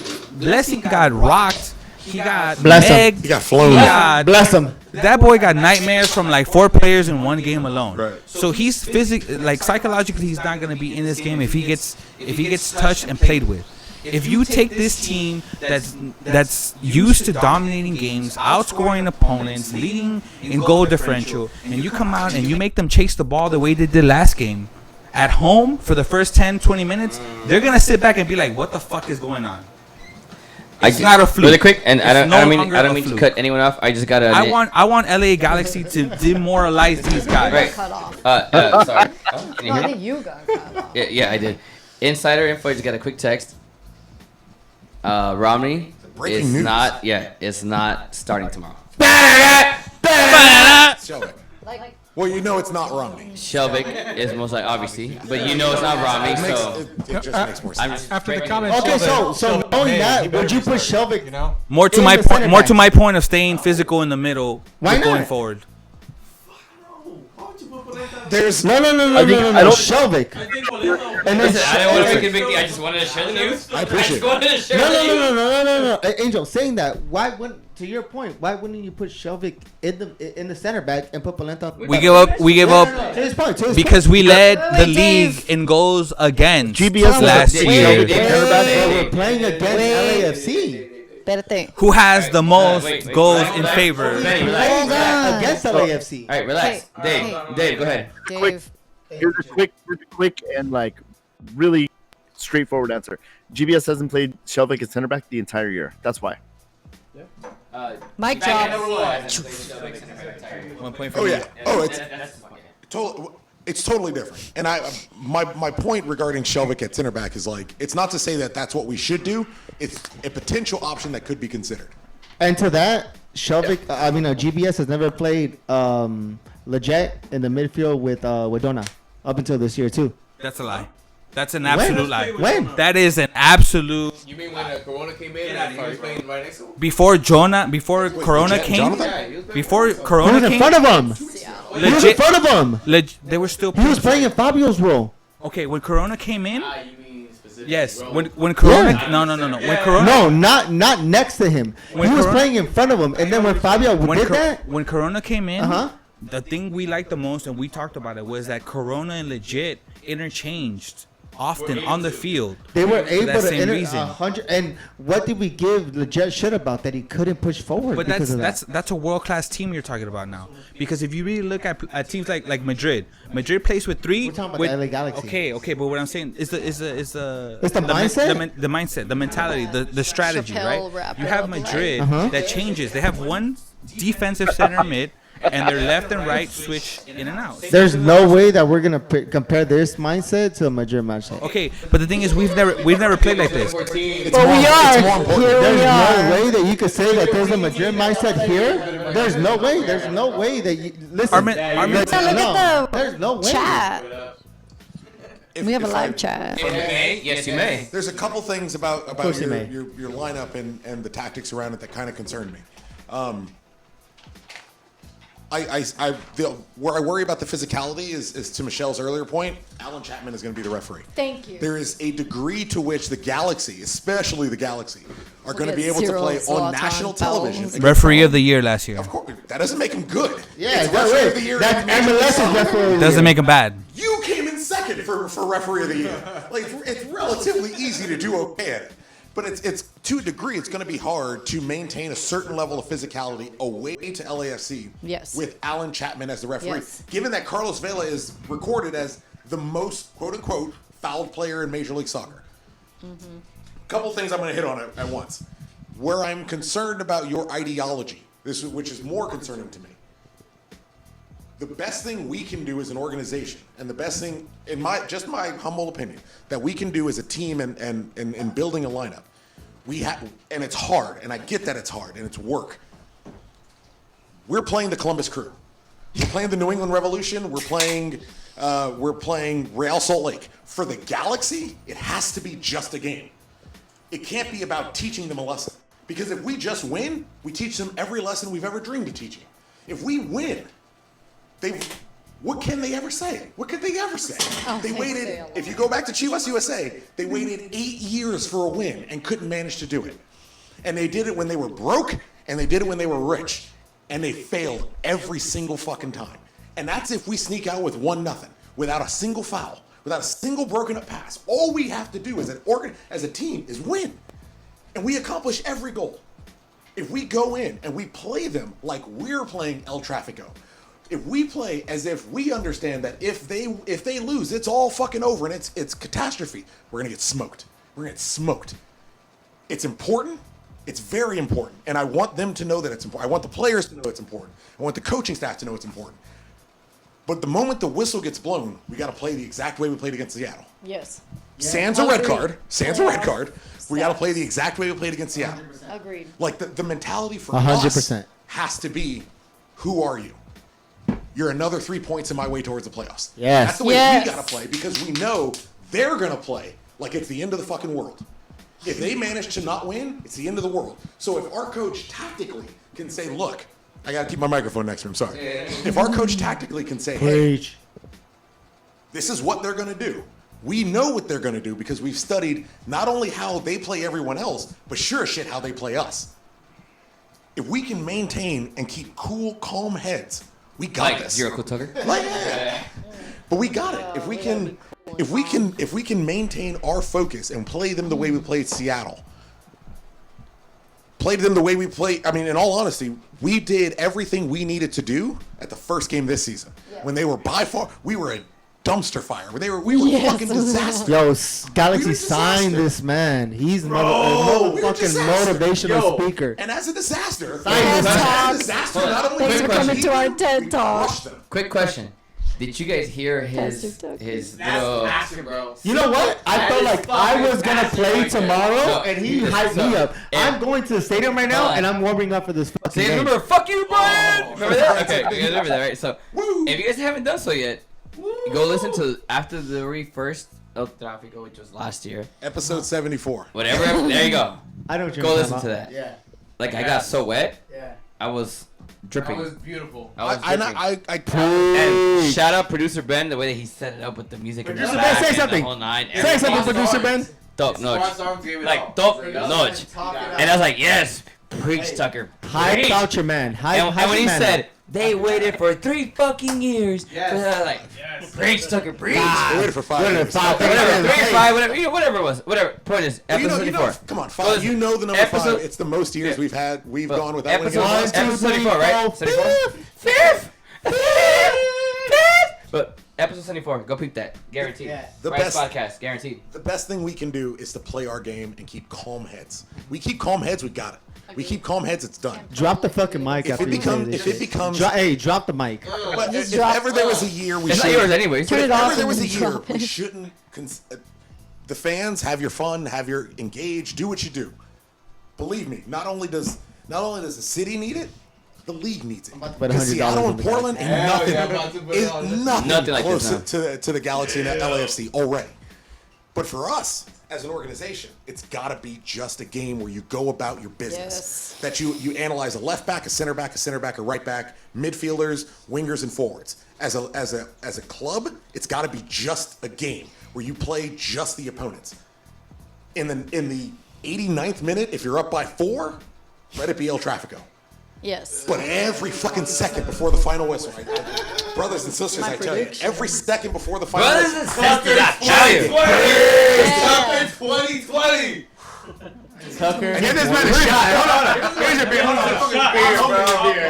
God damn. Hey, I hope Chewy. So, where are we watching the game tomorrow? I'll be at the Stank of California in the toilet. I'm sitting next to him. You got another ticket? Producer Ben, you have to say something. What are you say? I need a ticket. Cool 138, man. That's what I Squadcast.com.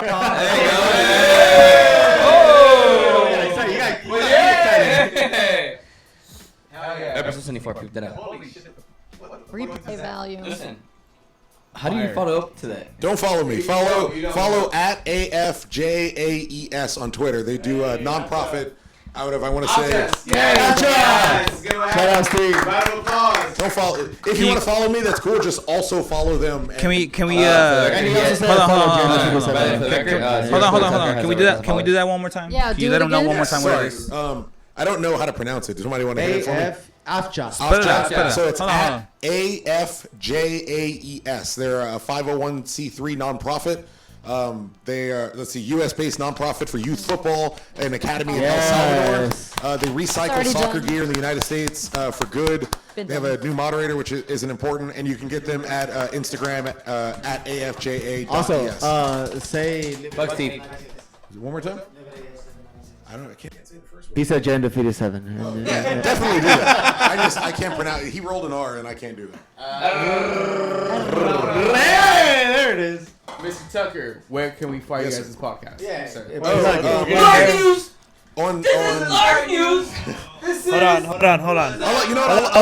Don't go there yet. Go ahead. Don't get there yet. Post Jamie's articles. Jamie Bacon's article. Not yet. You can find our show on any We'll of do it your with everybody podcasts. else. We'll do it with everybody else. It's good. We're not done. We're not there yet. We're not quite at this. We're gonna do it After this, you have to plug this. It's just at Riot Squadcast on it's basically an open floor to everybody. So like final thoughts. No, don't follow. Follow at Samoa Bob. Yeah, follow at Samoa Bob. Follow Andrew. That's what I'd rather do. Andrew. Hilarious. Capo Supremo. I love it. Hey, Angel. I've known that kid since he was 12 years old. So if you want to find out, we were both 12. It wasn't like a creepy thing.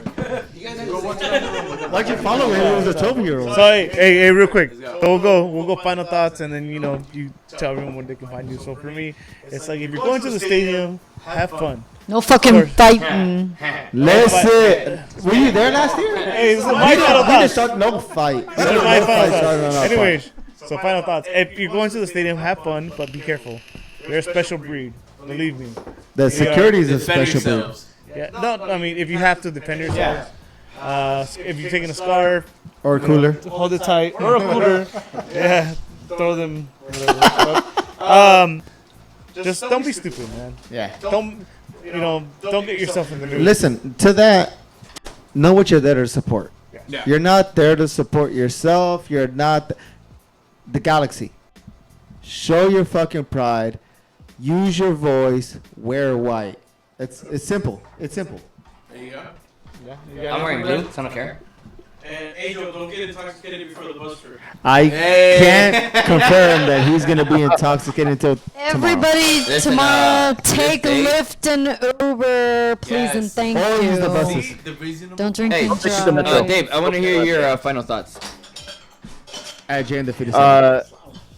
At JD Undefeated 7 for sure. That's my final thought. No, I mean, with all the stuff that's been said tonight and all the stuff that's been not heard because everybody's, all over the place tonight. I think the ultimate thing is here's a bunch of Galaxy content creators who really we should be competing against each other. But we're far from it. Everybody wants to collaborate with each other. Everyone at this table. Yes. Sense of togetherness, and even not at the table, myself and you're here. My you're here. No, you're at this table. And a bunch of the people that aren't here. Yeah. And a bunch of the people that aren't here, like the sense of community that has grown over the last 2 or 3 years within the Galaxy sort of universe has been incredible. Like I've gotten to be a part of it. I've gotten to meet incredible people like you guys and a bunch of other people that we met at the stadium. So let's hold on to that. Let's ignore the stupidity that goes on. Let's try and be smart, be aware when you're at the stadium tomorrow, because believe me, it can be touch and go. Be smart. Don't be an asshole. Support your team. Let them know who we are. Shout out to the people traveling. Tomorrow. To all you guys. I'll be there. Dave, right? You're gonna be at the stadium. I'll be there. I just got a new batch of stickers.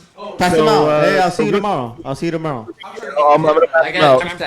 Hey, if anybody has a line on a ticket, we have someone looking for a ticket.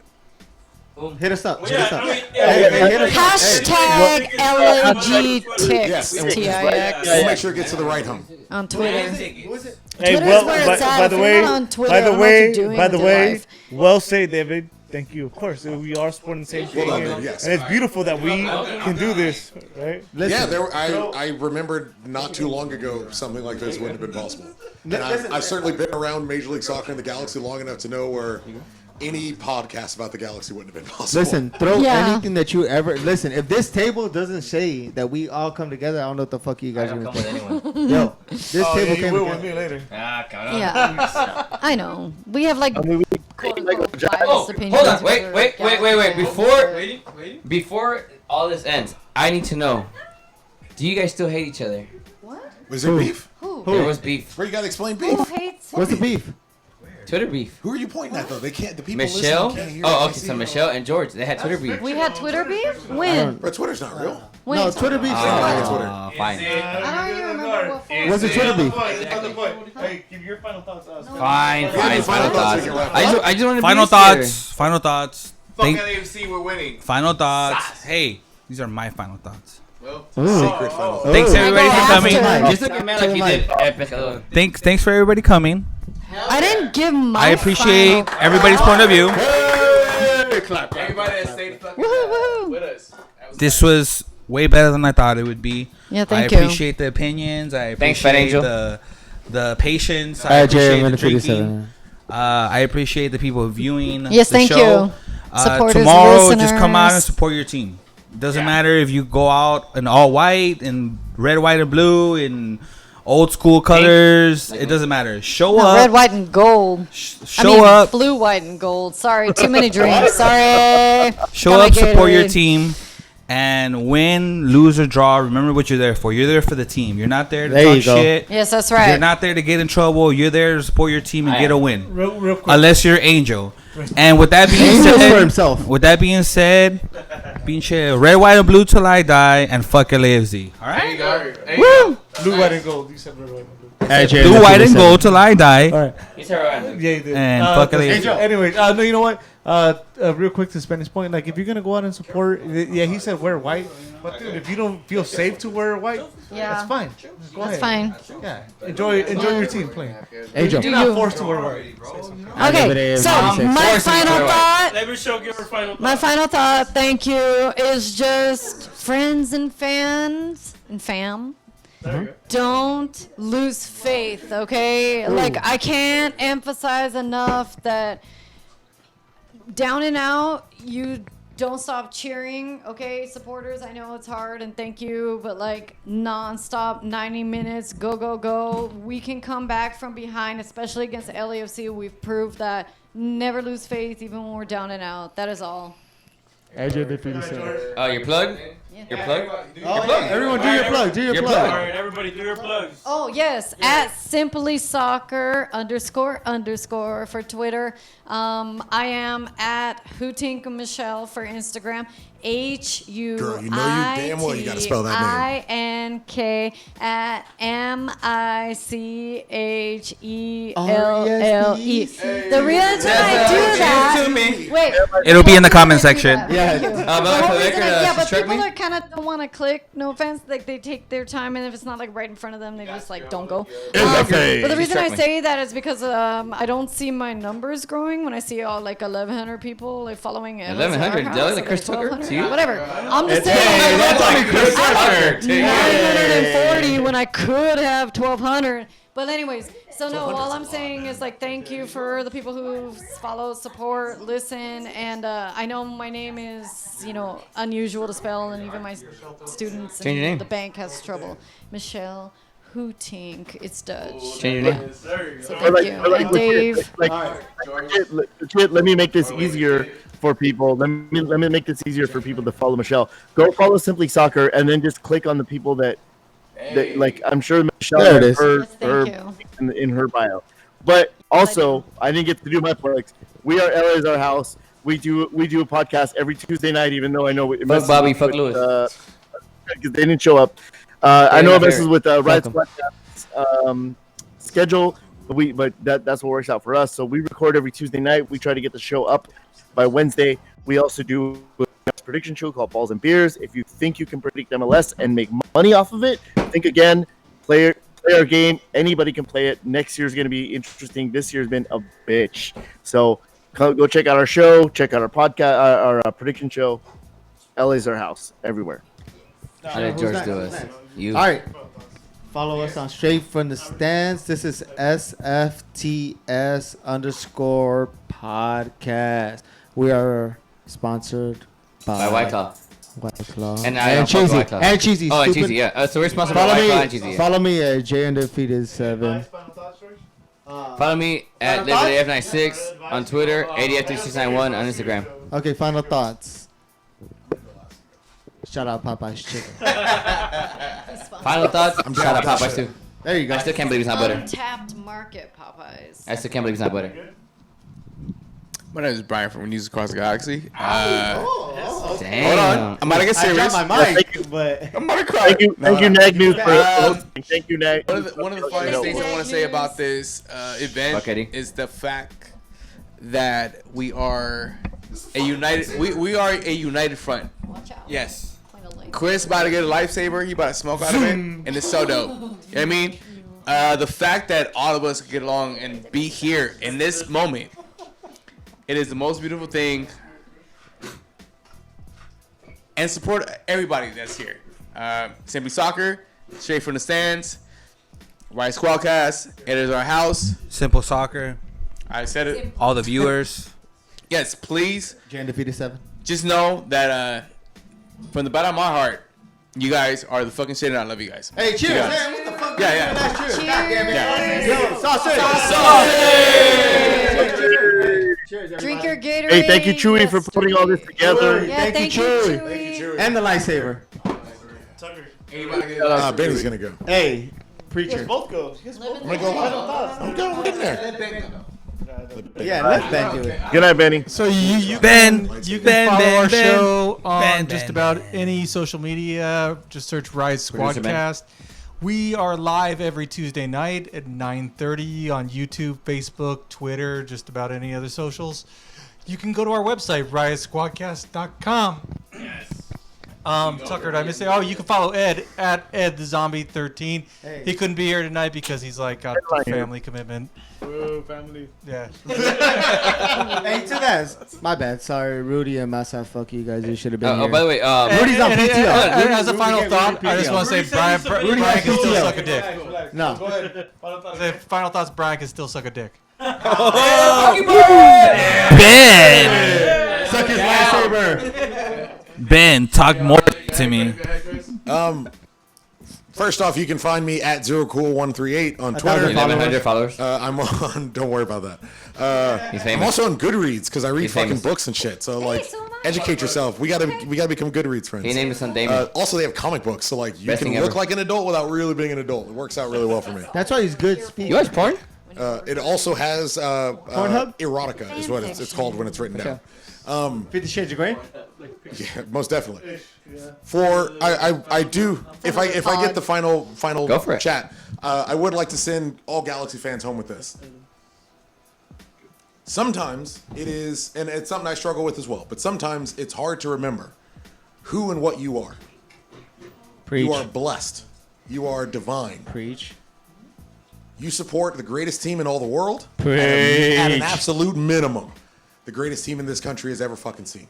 If the Cosmos were so great, they wouldn't be reduced to a U23 team. We have Cosmo.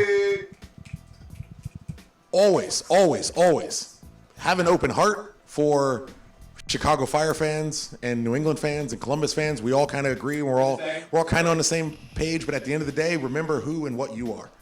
Go forward with it. Let it shape and be your foundation. You are inherently good based simply on who the fuck you are. This is not, ignore I said it earlier today on Twitter, ignore the moral equivalency that seems to be happening between members of the press that equates Galaxy fans with LAFC fans because we're all bad, because Galaxy fans are mean on Twitter and LAFC fans draw a gun on a mother and their child. You are inherently better. So be better. Make better decisions. Be better. Choices. Be smarter when you go away. Don't look at me. I'm not. No, nobody's judging. I looked at you. I looked at you. They did. Be better means you. Nobody's judging. But remember, be better. But remember, Hey, I suck.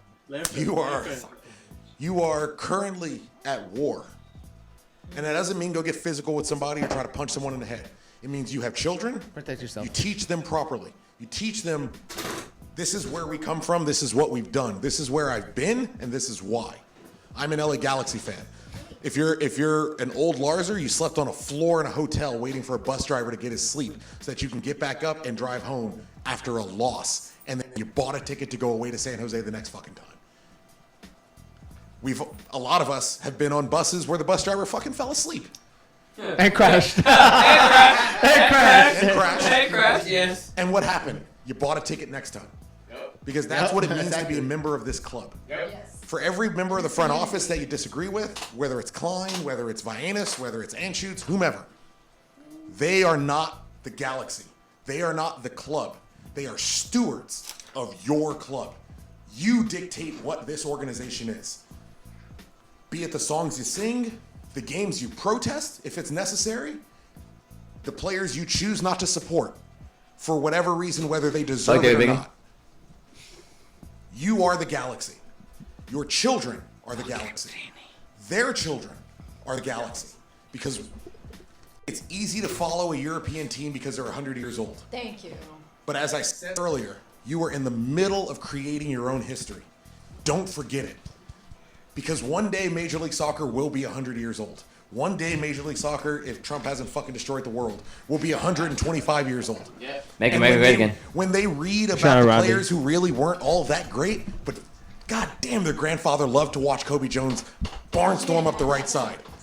You're watching that shit now. Not necessarily Kobe, but you follow. No, when you said Kobe Jones, we're getting married tonight. You and I. Well, that's all I need. It's just a whole thing. Yeah. But you're in the middle of creating your club's history. So every away game you choose to not go to because I just can't quite be fucking bothered. Well, you know what? I saw Edson Buttle score a hat trick against San Jose. Edson Buttle! To that point, I saw Robbie Keane lift the Western Conference Final trophy in 2012 against San Jose, and we lost, and it didn't matter. Because there's a Galaxy fan tomorrow who will discover the Galaxy tomorrow. Yes. And you don't shame them for not having been there. Yes. You bring them into the fold. You know why? Because next season will become another miraculous moment that they'll fucking be there for. And when they meet other people who are LAFC soccer fans or don't care at all, they will be able to say, I was there when Efrain scored a hat trick against LAFC. Wasn't it fucking beautiful? So, Rudy just came on himself. Yo, Galaxy can fans. we get this audio to the team? Galaxy fans. We got it. No, it's not, but that's the team. The team are paid stewards of the club. The fans. Make your banners, make your signs. Do what you got to do. Sing your fucking songs. Don't bitch and moan on Twitter that the supporters groups all need to merge while you sit in 109. Yep. You want a voice in what the ACB does? Join the ACB and run for president. You'll get whatever voice you want. Why are you encouraging people to run against me? You know what? Because they could actually go into the stadium. You know why I want people to run against you? Accurate. Angel, I love you like a brother. You know why I want people to run against you? Because if they have a better idea than you, if they do. They don't. 90% of the people do. If they're wrong, bro. They're wrong. I'm going to give them 92. And they push you to 96. be better. Yes, they do. They push you to say, look, we're done looking at 122. I want 123. What the fuck do I got to do to get 124? What do I got to do to get 125? What do I got to do to get 5,000? If somebody challenges you for that position and that's how you get 123, I support their bid every fucking day of the week. If someone wants to challenge Oso, who's the president of Lars, to say, hey, we're going to get Lars season ticket holders going from my beloved 138, which I will have my ashes spread at when I die, to the tunnel, fucking challenge them and go make that shit happen. Don't sit on the fucking sideline and wait for other people to dictate your club. It's yours. You have a voice, use it. Good night. Hey, Galaxy. Again, thank you everyone for listening to the MEGAPOD. This has been the MEGAPOD. With News Across the Galaxy, straight from the stands, Girls Squadcast, and Simply Soccer. We're out of here. Have a good night. We'll see you on Sunday. Bye. Out in 3. Later. Fuck you, And defeat 7. Go. Okay, nice.